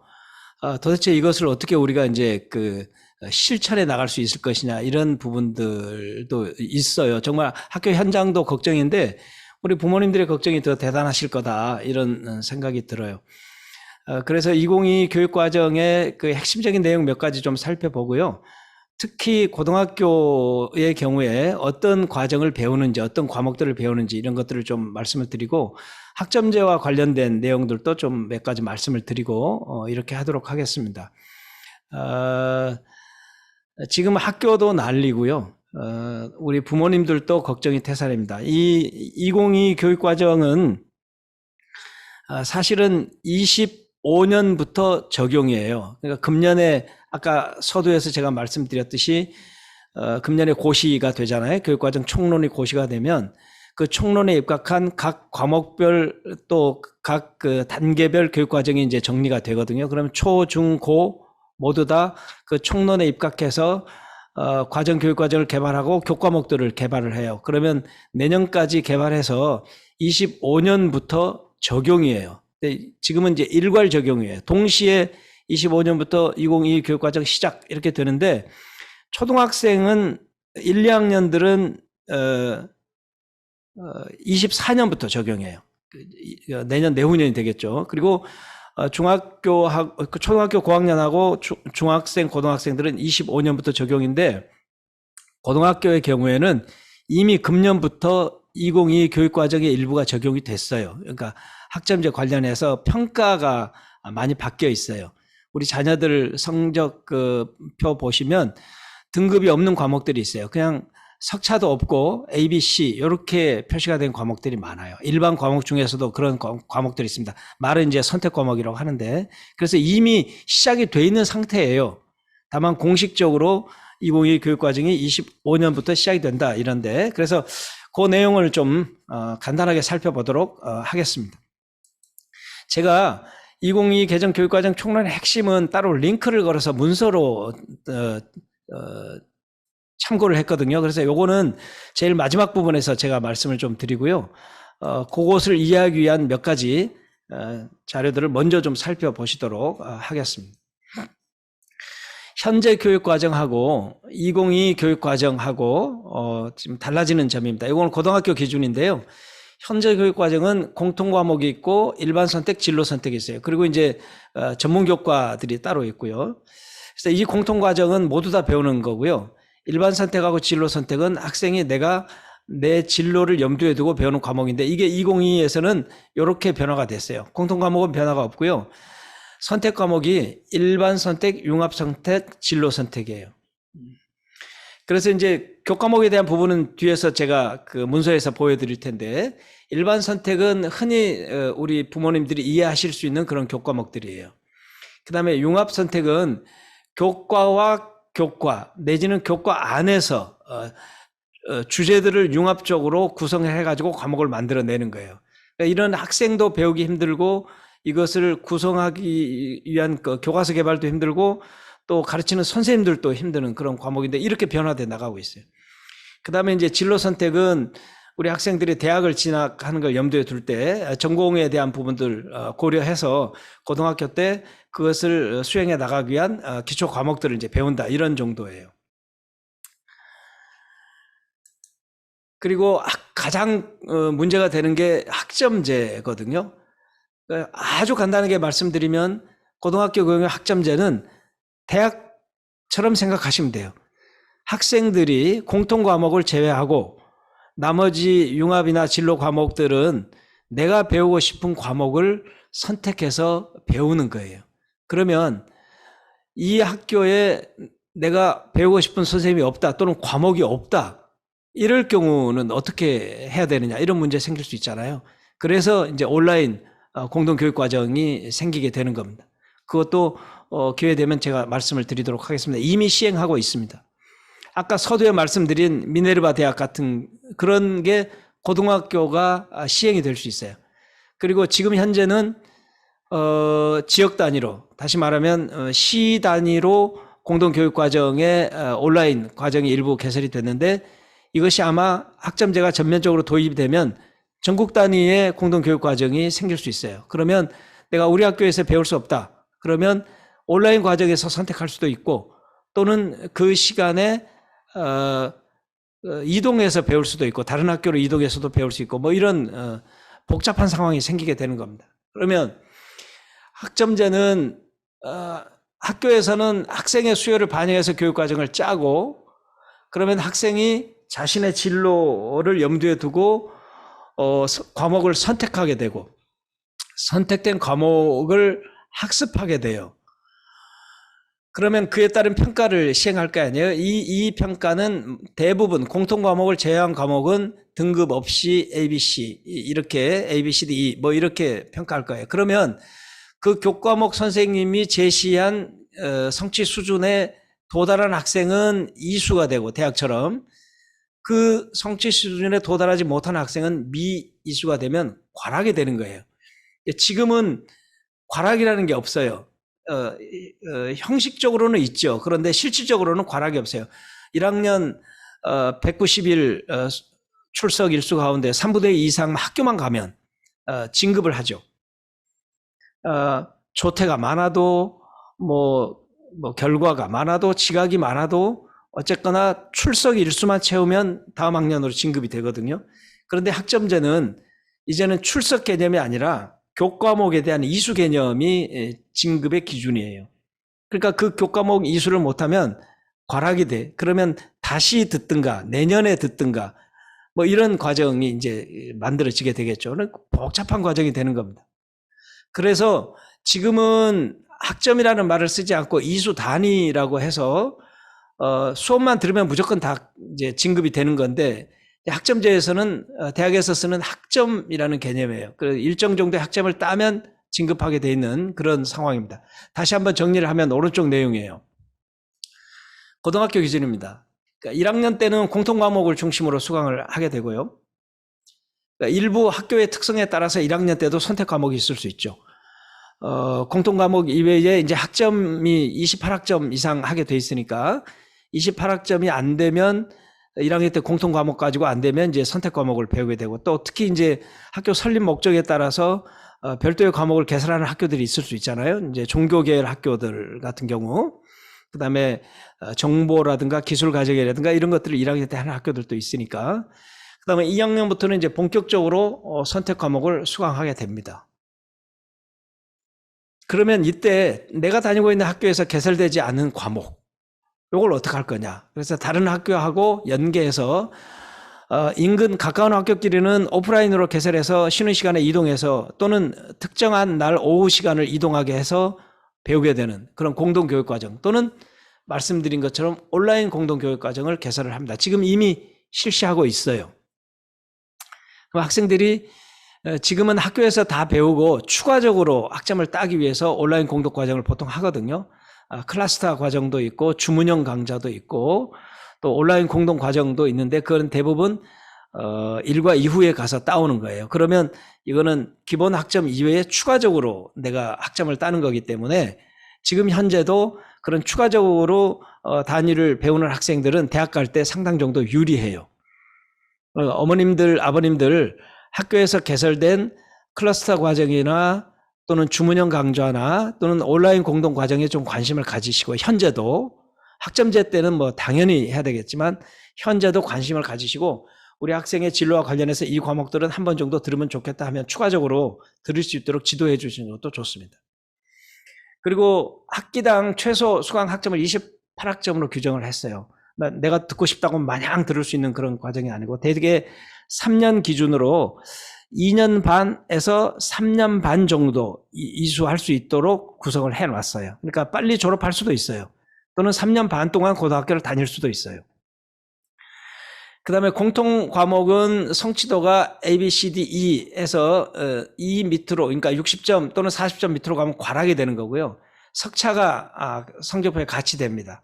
그런데 이제 일반 선택 과목은 석차 없이 성취도만 기록이 돼서 학교의 형편들이 다 다를 수 있잖아요. 또 특목고도 있고 우선 학생들이 몰려있는 학교도 있고 그러니까 보편적인 성취 기준만 제시하면 그 학교 학생이 다 그 과목에 A를 받아도 문제는 없어요. 그렇기 때문에 우리 학생들의 수준에 맞춰서 지도하시는 선생님이 성취 수준을 따로 정할 수도 있어요. 우리 학생 수준에 맞춰서. 그러니까 성취 능력이 좀 떨어지는 학생이 많이 있는 학교는 성취 수준을 확 낮춰서 이 수준만 도달해라. 그러면 내가 진급시킬게. 이럴 수도 있고 우선 학생이 몰려있는 학교, 과학고라든가 뭐 외고라든가 이런 학교들은 또 학생들의 성취 능력이 꽤 좋은 학교잖아요. 그런 학교는 교사가 성취 수준을 올려서 너희들은 여기까지 도달해야 내가 A를 주겠다. 뭐 이렇게 개별적인 그 성취 수준을 마련할 수 있는 그런 과정으로 들어가게 되는 겁니다. 그 다음에 과목 이수 기준도 과목별 출석률이 3분의 2 이상, 그 다음에 성취율이 40%. 그러니까 쉽게 말하면 100점 만점에 40점 이상 돼야 그 과목을 이수할 수 있다. 이렇게 생각하시면 될 것 같습니다. 그리고 이제 그 학생들이 지금은 3년 동안 204학점 하거든요. 그런데 학점제로 가면 192학점만 하게 됩니다. 그래서 수업이 많이 줄었어요.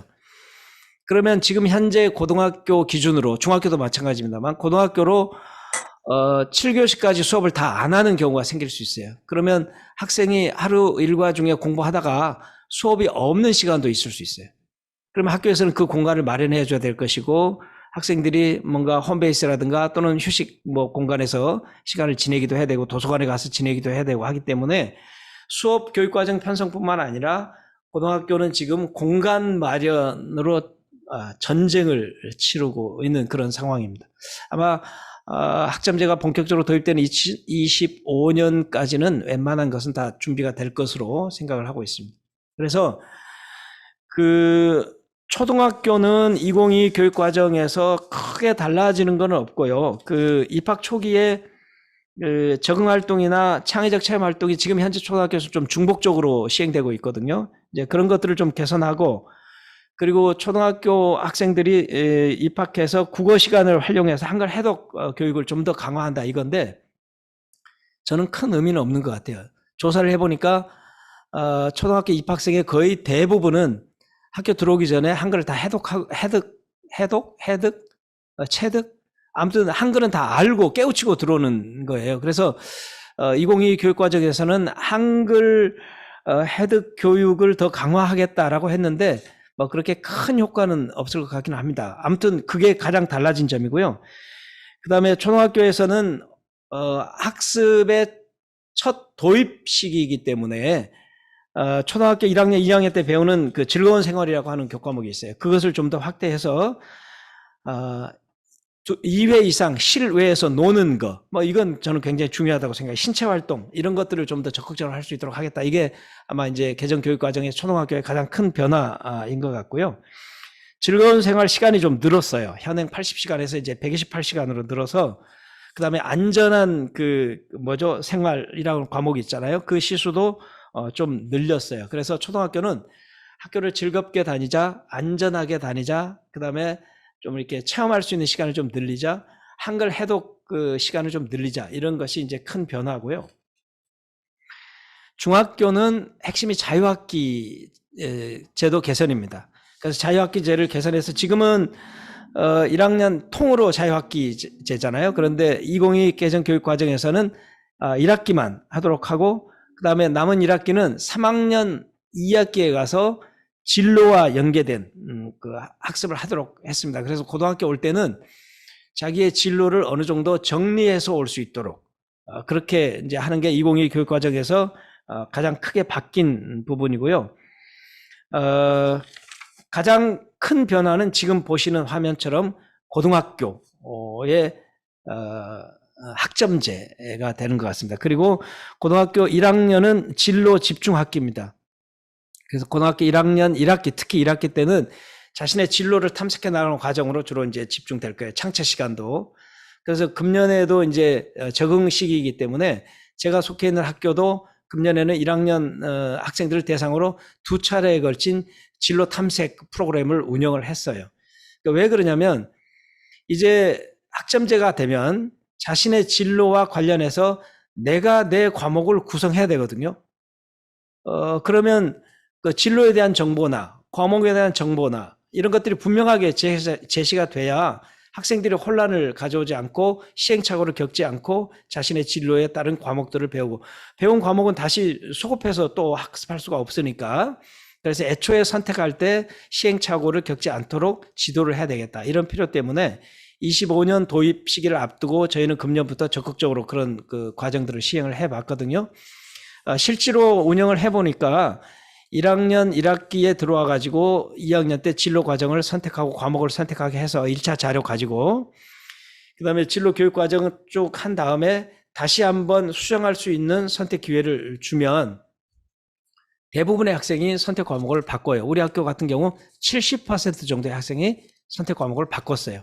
그러면 이런 훈련과 과정이 없이 그냥 진로를 선택하게 하고 과목을 선택하게 하면 나중에 이거 안 배워도 될 걸 내가 배웠네, 또는 내가 꼭 배워야 될 과목을 못 배웠네, 뭐 이런 상황이 생길 수 있거든요. 그래서 2022 교육과정에서는 1학년 1학기, 고등학교 1학년 1학기에는 진로를 집중적으로 그 진로 집중할 수 있는 그런 학기, 선택을 할 수 있는 그런 학기로 운영을 하고, 그리고 수능 이후는 지금도 엉망이거든요. 특히 3학년 고등학교 2학기 교실은 거의 뭐 비유가 좀 그렇습니다만 파장된 시장을 보는 느낌이에요. 뭐 수업이 진행이 안 돼요. 그래서 2022 교육과정에서는 수능 이후에 대학 생활을 이해할 수 있는 대학 선수 과목들 중심으로 좀 구성을 해보고, 사회 진출과 관련된 그런 프로그램들을 적극적으로 좀 해보자, 이렇게 이제 구성을 하는데, 저는 단언하건대 수능과 관련된 입시 체제가 개선되지 않으면 고등학교 교육과정 아무리 바꿔도 효과는 떨어진다. 그래서 아마 교육부도 많이 고민하고 있을 겁니다. 2022 개정 교육과정 도입과 더불어 학점제가 시행이 되면 수능 체제는 반드시 개편이 돼야 된다. 이것이 전제되지 않으면 교육과정은 의미 없다, 이렇게 생각하고 있는데, 아마 그것은 이제 계속해서 고민하고 교육부에서도 고민하고 또 합리적으로 사회적 합의가 도출이 될 것이라고 생각을 합니다.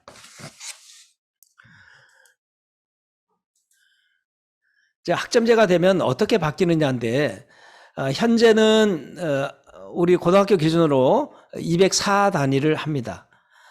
그런데 이제 학점제가 도입이 되면 192학점으로 바뀌어요. 상당히 줄게 되겠죠. 지금 7교시까지 학생들이 학습을 한다면 아마 이때 되면 이제 6교시 정도가 될 거예요. 그러면 학교에서 이제 생활 지도를 어떻게 할 거냐, 이런 고민이 생기죠. 그다음에 지금 현재는 자율 동아리 봉사 진로, 소위 자동봉진이라는 말 많이 들어보셨죠? 이게 180단위 교과와 별도로 24단위를 하거든요. 그런데 이제 학점제로 가게 되면 이것도 많이 줄어요. 그래서 진로 탐구 9학점, 동아리 자치 9학점 이렇게 됩니다. 봉사활동은 이 진로나 동아리 자치에 이제 포함이 돼 들어가는 걸로 돼 있습니다. 그다음에 지금 현재는 과목 이수 기준이 없습니다. 빵점 맞아도, 그 과목에 빵점을 맞아도 진급은 하거든요, 지금 현재는. 그런데 이제는 학점제가 되면 40% 성취율에 도달하지 못하면 보충 수업을 하거나 재이수를 해야 되거나 뭐 이런 거예요. 아마도 이렇게 되면, 지금은 교과별로 학생들에게 과제를 주거나 수행평가를 제시했을 때 죽어도 과제를 제출을 안 하는 학생들이 있어요. 그 어쩔 수 없이 빵점을 줘야 되잖아요. 또 최저 점수를 줘야 되잖아요. 그런데 아마 학점제가 되면 이제는 40%에 도달하지 못하면 진급을 못 하니까 아마 학교 현장에 교사의 어떤 그 역할이라든가 이런 것들은 지금보다는 조금 개선될 가능성이 있고, 학생의 입장에서는 조금 더 자기 선택 과목의 학습 참여가 조금 더 적극화될 가능성은 한번 상상을 해볼 수가 있을 것 같습니다. 그다음에 시간표도 이제는 대체로 학교에서 준 시간표를 가지고 이제 학급 단위로 시행이 되는데, 이제 학점제가 되게 되면 원하는 과목을 자기가 골라서 본인이 시간표를 짜니까 이미 시범학교는 이렇게 하고 있거든요. 그러면 어머님들, 아버님들이 상상할 수 없는 현상이 지금 학교에서는 벌어지고 있는 겁니다. 쉬는 시간 동안 학생들이 다 교실이 재배치가 되는 거예요. 선택 과목에 따라서 다 이동을 하게 되고, 그래서 문제는 이런 다양한 과목이나 이런 것들을 학교가 학생들에게 만족할 수 있을 만큼 제공할 수 있겠느냐, 이런 과제가 남는데, 이거는 또 별도로 생각을 해봐야 될 것 같습니다. 그다음에 평가도 지금은 대부분 내신 경우에 상대평가인데, 이제는 공통 과목만 상대평가이고 나머지 선택 과목들은 이제 절대평가 체제로 바뀌게 되는 거죠. 이제 이렇게 큰 변화가 일어나기 때문에 그에 따른 학교 현장의 혼란들, 정말 상상을 할 수가 없는 상태입니다. 지금은 저희가 이제 단계적으로 준비해 나가고 있지만 큰 혼란은 피할 수 없을 것 같다, 이런 생각이 좀 듭니다. 아까 말씀드렸던 것처럼 로드맵은 이렇습니다. 교육과정 제시하고 학생이 스스로 수강 선택해서 과목 신청하고 수업에 참여하면 이제 교사가 과정 중심으로 평가를 합니다. 이제 선택 과목의 경우에는 전체 학생들을 대상으로 평가를 할 수가 없잖아요. 전체 학생이 다 그 과목을 듣는 게 아니기 때문에 대학 교수처럼 그 수업에 참여한 학생들을 데리고 그 교사가 평가를 해요. 그러면 지필고사 없이 그때그때 과정이 필요할 때마다 과제를 주고 수행평가를 통해서 이 학생이 내가 제시한 성취 기준에 어느 정도 도달했느냐, 그러니까 성취평가를 실시를 하게 되는 거죠. 평가도 많이 바뀔 거예요. 이러면 학생, 학부모와 교사하고의 갈등이 생길 수밖에 없겠죠. 학부모님이나 학생 입장에서는 내가 이거 충분히 A 받을 수 있을 것 같은데 왜 나를 B를 줬느냐 하면 교사는 그에 대한 객관적인 기준을 제시를 해야 될 거예요. 이런 갈등은 피해갈 수 없을 것 같아요. 그래서 교사에게도 요구되어지는 게 평가의 엄정성을 위한 역량을 키워라. 지금부터 계속 훈련을 시키는 교사들도 학생들 입장에서도 선생님이 제시한 성취 수준 내가 이 정도 적극적으로 참여하면 나도 A를 받을 수 있겠구나, 이런 생각으로 적극적으로 학습에 참여할 필요가 있겠죠. 그리고 예전처럼 줄 세워서 석차를 세우는 게 아니기 때문에 다른 학생이 A 받고 나는 B 받았다, 뭐 이러면 그것을 내가 인정하고 가든지 아니면 내가 A 받을 수 있도록 열심을 가지고 참여하든지, 이런 학습 태도의 변화는 좀 기대해 볼 수 있지 않을까 싶습니다. 그래서 학점을 취득하고 아까 말씀드린 것처럼 192학점 취득하면 이제 졸업을 하게 되고요. 졸업을 못하고 좀 그게 재수강을 해야 되든가 미이수 과목이 생긴다든가, 또는 나는 한 학기 28학점씩 다 못하겠다 하면 3년 6개월 3.5년 학교를 다니든지, 좀 빨리 졸업하면 2년 반 만에 졸업하든지, 이런 과정입니다. 그리고 학년을 초월한 교과목들도 많이 개설이 될 거예요. 1학년, 2학년, 3학년들이 같이 배울 수 있는 학점제니까 얼마든지 그게 가능할 것 같습니다. 그러니까 이런 식으로 개정 교육 과정에서의 변화가 예상이 된다, 이런 말씀 드릴 수 있습니다. 그래서 2022 개정 교육 과정은 각 주체별로 역할들이 이렇게 정리가 될 수 있을 것 같습니다. 첫째, 학교에서는 학생 요구에 맞는 맞춤형 교육을 제공하는 그런 공동체가 되어야 되겠다. 그러면 이제는 선생님들도 인근 단위로 이렇게 순회하면서 교과목을 가르치는 선생님이 생길 거예요. 그리고 온라인 공동과정 같은 경우는 이제 인기 선생님들이 생길 수 있죠. 학교에서 배우지 못하는 과목들은 내가 온라인에서 이 선생님한테 배우겠다라고 하면 마치 제가 상상하는 거예요. 사교육 시장의 스타 강사처럼 공교육 과정에서도 인기 있는 온라인 강좌 선생님들이 탄생할 수 있어요. 그런 것들은 좀 염두에 둘 필요가 있겠다. 그러면 학교는 모든 교육 과정을 다 개설할 수가 없을 거 아니에요. 모든 교과목을. 그렇게 됐을 때 개별 선생님들이 여러 과목을 가르쳐야 될 가능성도 생기고, 동시에 인근학교 선생님들과 협의체를 맺어가지고 순회하면서 학습을 하게 되는 그런 과정도 생기고, 선생님의 경우에는 기본 학점, 예를 들면 15학점이 기준이다, 수업의 평균 정도의 시수가. 그러면 그 시수를 채우지 못하는 선생님도 계실 거예요. 학생들이 선택을 안 하면. 이런 여러 가지 혼란은 예상이 되는데, 그럼 아무튼 시행하면서 지금부터 시행착오를 최소화할 수 있도록 준비하고 있고, 25년에 들어가면 이제 나타나는 현상들을 어떻게 빨리 극복할 거냐, 이런 과제는 남는다고 할 수 있습니다. 그래서 학교의 입장에서는 최대한 학생들의 요구를 우리가 제공할 수 있도록 교육 과정을 짠다. 이제 요게 목표고요.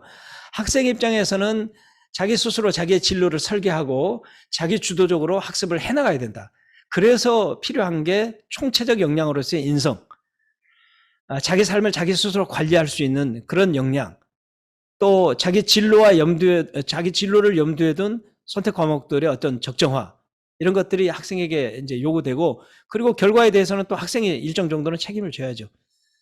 지금은 과락이 없지만 학점제로 가면 과락이 생긴다. 이것이 큰 변화니까요. 자, 그 다음에 교사의 입장에서는 예전처럼 지식을 구조화시켜서 정말 풍부하게 제공하는 것으로 만족하는 단계는 이제 끝났다고 봐야죠. 그래야 교수 학습의 평가 포함해서 교수 학습의 전문가이면서 학업 설계자, 그리고 학생의 학업 설계자의 학업 설계 안내자, 이런 역할을 해야 되죠. 그리고 지난번 강의 때도 제가 한번 말씀드렸지만 이제 AI 보조 교사가 생길 수도 있어요. 교실에서는 지금 현재는 과도기로 그게 태블릿 PC나 뭐 아이패드나 이런 것들이 이제 대체하고 있지만 언젠가는 그런 로봇 보조 교사가 교실에 투입될 가능성도 배제할 수는 없는 그런 상황이 될 것 같습니다. 그러면 이제 나머지 교육청과 지역 사회 단위에서는 교육청은 이제 협력적 교육이 이루어질 수 있도록 그런 지원자가 돼야 될 것이고, 지역 사회에서는 마을 교육과 관련해 가지고 교육 공동체로서의 어떤 지원적 역할을 할 수 있다, 이런 개념으로 생각을 해야 될 것 같습니다. 그래서 지금은 지역 사회에서도 교육청 단위뿐만 아니라 시청 단위나 또는 지자체 단위에서도 적극적으로 교육에 개입을 하고, 제가 속해 있는 안양 과천 지역이 마을 교육의 선도 지역으로 금년에 교육부에 지정돼 가지고 마을과 교육이 어떻게 협력적으로 교육과정 프로그램을 개발할 것이냐, 이런 고민들을 지금 하고 있어요. 그리고 실천하고 있고, 내년에는 프로그램을 개발해서 여러 가지 활동을 좀 해보려고 하고 있는데요. 아마 이런 것이 2022 교육과정으로 들어가게 되면 지역과 교육청과 학교와 학생과 교사가 엮여 있는 그런 관계로 학교 교육이 실현돼야 되는 그런 교육 과정이다, 이렇게 말씀을 드릴 수가 있습니다. 자, 그러면 2022 교육 과정의 핵심 내용과 주요 사항의 신구 대조표, 이거는 문서 형태로 돼 있어서 제가 그 문서는 나중에 또 제공을 해 드리도록 하겠습니다. 제가 구성한 게 아니라 교육부에서 준 거니까. 그래서 요거는 문서 형태에서 그 문서를 열어놓고 간단하게 내용들을 좀 설명드리고, 이후에 질문에 대한 부분들, 제가 설명드린 것보다 훨씬 다양한 질문들이 있을 수 있을 것 같으니까 질문 시간을 좀 가져보도록 하겠습니다.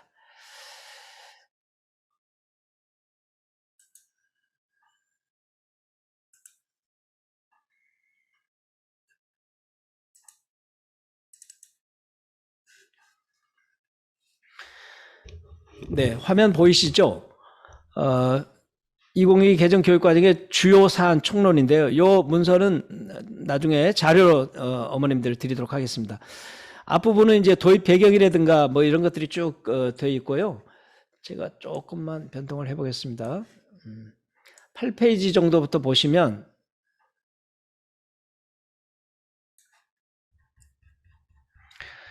제가 오늘 이거 다 설명드릴 수가 없으니까 문서를 좀 참고 자료로 나중에 다운 받으셔가지고 좀 꼼꼼하게 읽어보시면, 이제 아까 말씀드린 것처럼 초등학교 입학을 앞두고 있는 우리 학부형님들은 24년부터 1, 2학년, 그 다음에 25년부터 초등학교 고학년과 중학교, 고등학교가 이제 이 과정이 도입이 되고, 고등학교는 이미 지금 일부가 2022 교육과정에서 요구되어지는 성취평가제라든가 이런 것들이 이미 도입이 되고 있기 때문에 꼼꼼하게 좀 읽어보시고, 교육과정을 이해하고 우리 자녀들을 같이 이끌어 가냐라고 하는 것하고, 교육과정 전혀 이해 못하시고 학교가 알아서 하겠지 이렇게 방치하는 거하고는 엄청난 결과의 차이가 있을 수 있으니까 우리 부모님들께서 조금 더 관심을 가지시면 좋을 것 같습니다.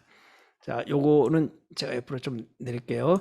자, 그래서 개정 방향은 이제 비전은 포용성과 창의성을 갖춘 주도적인 사람인데, 요 자기 삶을 자기가 주도적으로 이끌어 나가는 사람, 이것이 2022 교육과정에서의 핵심적인 역량의 내용이라고 할 수 있습니다. 그래서 교육과정도 미래를 대응하기 위한 교육과정, 그 다음에 학교 현장에서는 학교가 알아서 해라. 이제는 정말 학교가 알아서 해야 되거든요. 그래서 교육과정 프로그램도 학교가 알아서 구성을 해야 되기 때문에 아마 2022 교육과정, 특히 고등학교에서 학점제가 도입되고 나면 학교 간의 역량 차이가 확 벌어질 수 있습니다. 일반 학교의 경우에도. 그래서 지금 학교로서도 고민이 될 수밖에 없는 그런 과정이고, 너는 어렸을 때 꺾고 나한테 직진해야 되거든 계속. 네, 학습자 입장에서는 맞춤형 교육을 잠바 놓고 가. 잠바 가져와. 그다음에 교육 과정은 엄청나게 큰 변화가 일어나고 있기 때문에 거기에 대응할 수 있도록 지원해야 되겠다. 이거 뭐 교육부나 교육청이나 지역사회가 되겠죠. 그리고 아까 말씀드린 것처럼 코로나를 겪으면서 교육 환경의 기술적 측면은 많이 보완된 측면이 있어요. 네, 이것은 가능할 거라고 생각하고 있습니다.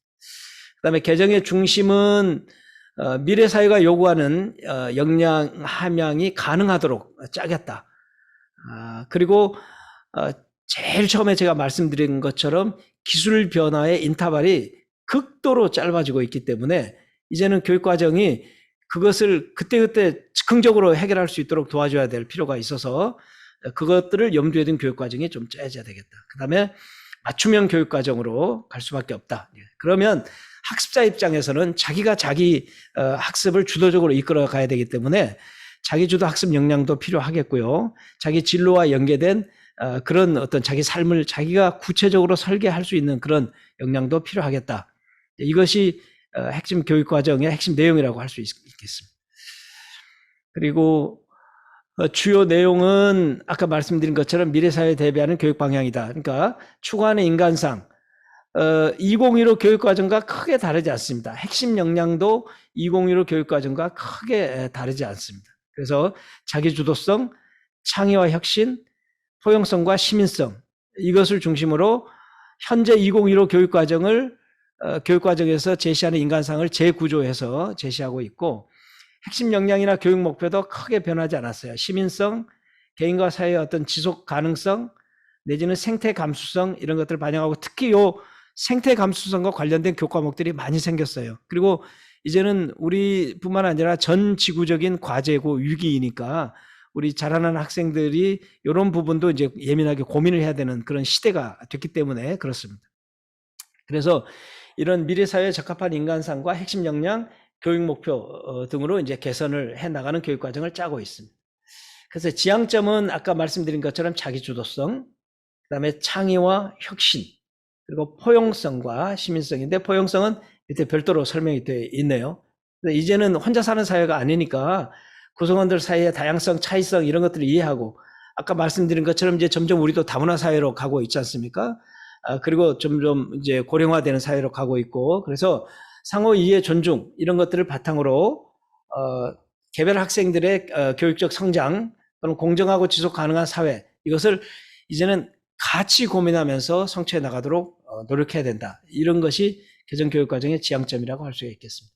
핵심 역량이라든가 목표라든가 개선안이라든가 이런 것들은 나중에 시간 나실 때 좀 꼼꼼하게 살펴주시기 바랍니다. 그리고 말씀드린 것처럼 이제는 더불어 사는 사람이라고 하는 핵심 역량하고 연계해서 생태 전환 교육이 굉장히 중요하게 이번에 도입이 됐는데, 초등학교, 중학교, 고등학교 공이 다 마찬가지입니다. 그래서 초등학교에서는 자연과 더불어 같이 살아가는 태도, 중학교에서는 환경과 인간의 공존을 추구하고 지속 가능한 삶을 추구하고, 고등학교는 조금 더 고차원적인 상황에서 인류의 생태적, 사회적 상황에 대한 인식, 이런 것들을 바탕으로 어떻게 문제를 해결해 나갈 것이냐, 이런 고민들을 하도록 교육과정이 짜여져 있습니다. 그리고 버릴 수 없는 가치 중에 하나가 이제 시민성 함양, 민주시민 교육이 되겠죠.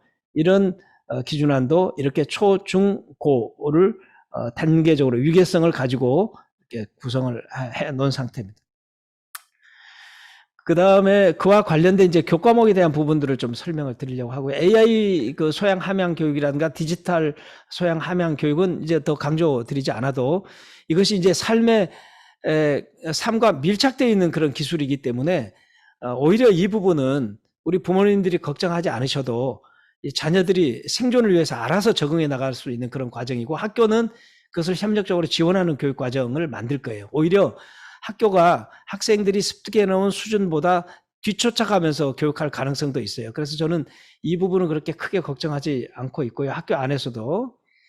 그다음에 이제 일부가 아니라 모두를 위한 교육 과정을 강화시켜 나가겠다. 그리고 학교가 책임지고 교육을 해라 이거거든요. 지금도 일정 정도는 그렇게 하고 있습니다만 점점 더 그런 과정으로 가고 있습니다. 그래서 국가 단위의 교육 과정이 짜여지면 그것을 바탕으로 지역 단위 교육 과정이 짜여지고, 그리고 이것을 바탕으로 학교가 처해 있는 인적 환경, 지역적 환경을 고려한 학교 교육 과정을 짜게 되는데, 결국 마지막 경쟁력은 학교 교육 과정인 것 같아요.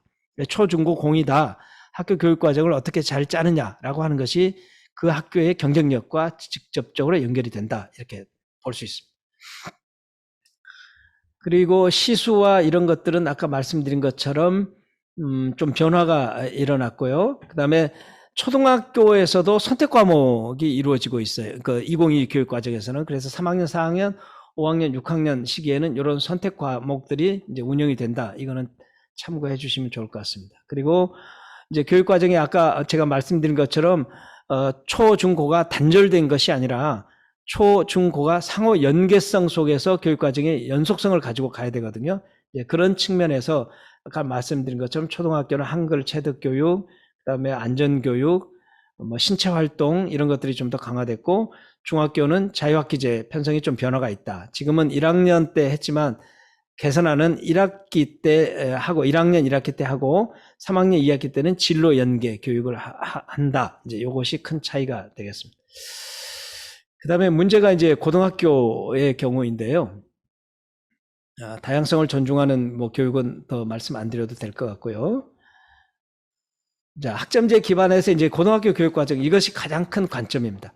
핵심 내용은 아까 말씀드린 것처럼 단계적으로 지금 적용을 하는데, 최종적으로는 192학점 학점을 따야 진급할 수 있다. 그다음에 관학제도가 생겼다. 이것이 가장 큰 차이점이고, 그와 관련된 이제 부수적인 환경의 문제는 개별 학교들이 이제 해결을 해 나가야 될 것이고, 과목 선택도 일반 선택과 진로 선택, 융합 선택으로 선택 과목이 다양화됐고, 공통 과목은 2022 교육과정과 크게 다르지 않습니다. 이건 뒤에 도표에서 다시 한번 말씀드리겠습니다.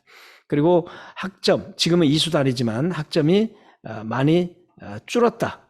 이거 정도 생각하시면 되겠습니다. 그래서 핵심은 제가 오늘 좀 말씀드리려고 하는 것은, 아버님들이 이해하셔야 되는 부분입니다. 이게 요걸 아까 제가 설명을 드렸고, 평가도 이제는 그 획일적인 평가가 아니라 과정 평가여서 그때그때 수업하면서 선생님들이 자기 수업에 참여하는 학생들의 성장 과정을 평가하는 체제로 갈 것이다. 그러니까 같은 과목이라도 그 평가 수준이 내가 A반에 있는 학생하고 B반에 있는 학생이 같은 과목을 듣는데 역량이 훨씬 A반에 있는 학생이 뛰어난다고 생각했는데 얘는 B를 받고, 다른 학급에 있는 학생이 학습 역량이 좀 떨어진다고 판단했는데도 같은 과목에서 A를 받고, 이런 역전 현상이 벌어질 수도 있는데, 그거는 이제 지도하시는 선생님이 합리적으로 잘 해결할 수 있는 그런 방안들을 이제 찾아 나가야 되겠죠. 그래서 제가 말씀드린 것처럼 학부모나 학부모님이나 학생하고 교사하고의 갈등이 훨씬 더 증폭될 가능성도 있다. 초기 단계에서는 그건 좀 생각해 볼 수 있습니다. 그리고 제가 전제적으로 반드시 대입 개편이 이루어져야 된다. 수능 체제라든가 이런 것들이, 그것이 없으면 이 2022 교육과정과 학점제는 실패할 수밖에 없는 과정으로 갈 것이다. 그래서 이제 우리 학생들이 25년부터 2022 교육과정 적용이 되잖아요. 고등학교 경우. 그러면 그 학생들이 대학에 이제 28학년도에 들어가게 되는데, 내후년 2월까지, 적어도 내년 동안 개발이 돼서 24년도 2월까지는 개편안이 이제 발표가 될 겁니다. 관심을 가지고 좀 한번 봐주시고, 학점제 도입과 관련해서 학교 공간 재구조화는 반드시 이루어질 수밖에 없어서, 지금 고등학교는 공사판이다, 이렇게 생각을 해주시면 될 것 같습니다. 그리고 이제 학교도 교실의 환경이 완전히 달라요. 온라인 공동 교육과정을 들으려면 학생이 들을 수 있는 환경도 필요하고, 선생님이 강의할 수 있는 환경도 필요하고 하기 때문에 예전에 교실 단위, 학급 단위의 학교는 완전히 분위기가 바뀔 것이다. 이건 생각해 볼 수 있습니다. 개선안은 이제 어머님들 좀 꼼꼼히 좀 읽어보시고요. 그 다음에 향후 추진 일정도 어머님들 좀 시간 나실 때 좀 보시고, 요게 이제 초, 중, 학교 시간 배당 기준이고요. 중학교, 하고, 그 다음에 고등학교의 학점 배당 기준입니다. 그래서, 모두 다 배워야 되는 과목이 이거예요. 국어, 수학, 영어, 한국사. 그래서 요거는, 국어는 8단위. 근데 요게 1학기에 4학점, 2학기에 4학점 이런 식이에요. 그리고 학점제는 학기 단위로 운영이 됩니다. 그래서 1학기 때 배운 과목을 2학기 때 또 배우지 않아요. 이걸 완전히 1학기에 끝나는 과목이에요. 그래서 과목 수도 훨씬 많아집니다. 그 다음에 통합사회하고 통합과학 여기까지는 모두 다 같이 배우는 겁니다. 그리고 이제 요 체육, 예술, 기술도 필수 10단위 이상은 해야 된다라고 하는데 과목은 이제 학교에서 알아서 개설을 하는 겁니다. 그 다음에 자율 편성도 학교가 이제 알아서 편성을 해야 되는 그 과정입니다. 그래서 이 특성화 고등학교하고 맞춤형 그 고등학교, 산업수요 그 고등학교들 개선안도 이제 참고해 보시고요. 혹시 이 과정을 좀 진학해야 되는 학부모님도 계실 수 있으니까. 그래서 오늘 제가 마지막으로 드리고자 하는 말씀이 이겁니다. 고등학교 교과목을 보면 그 이전에 어머님, 아버님들이 생각하셨던 과목과는 완전히 다른 과목들이 이렇게 많이 만들어집니다. 그러면 지금 현재 이걸 이제 개발 중에 있거든요. 최종적으로는 약간의 변화는 있을 수 있으나 대개 이런 과목들이 마련이 됩니다. 국어도 보시면 공통과목 요거는 누구나 다 배워야 됩니다. 1학년 때 배우는 공통과목 1, 공통과목 2인데 요거는 1학기, 2는 2학기. 수학도 1은 1학기, 2는 2학기. 영어도 공통영어 1은 1학기, 2학기. 한국사도 1, 2로 책이 나눠져 있어요. 그래서 1권에서는 정근대사, 2권에서는 근현대사인데 1학기, 2학기 이렇게 나누어서 배우게 됩니다. 그리고 이 선택 과목을 이제 학교가 개설을 하는데 이 많은 과목을 학교가 개설을 해서 학생들이 선택할 수 있도록 열어줘야 됩니다. 그러면 문제는 이 과목을 단위 학교가 다 개설할 수가 없잖아요. 그러니까 그 학교에 있는 선생님들이 할 수 있는 과목들을 개설하고 나머지는 우리 학교에서 개설이 안 돼 있는데 나는 이 과목을 배우고 싶다.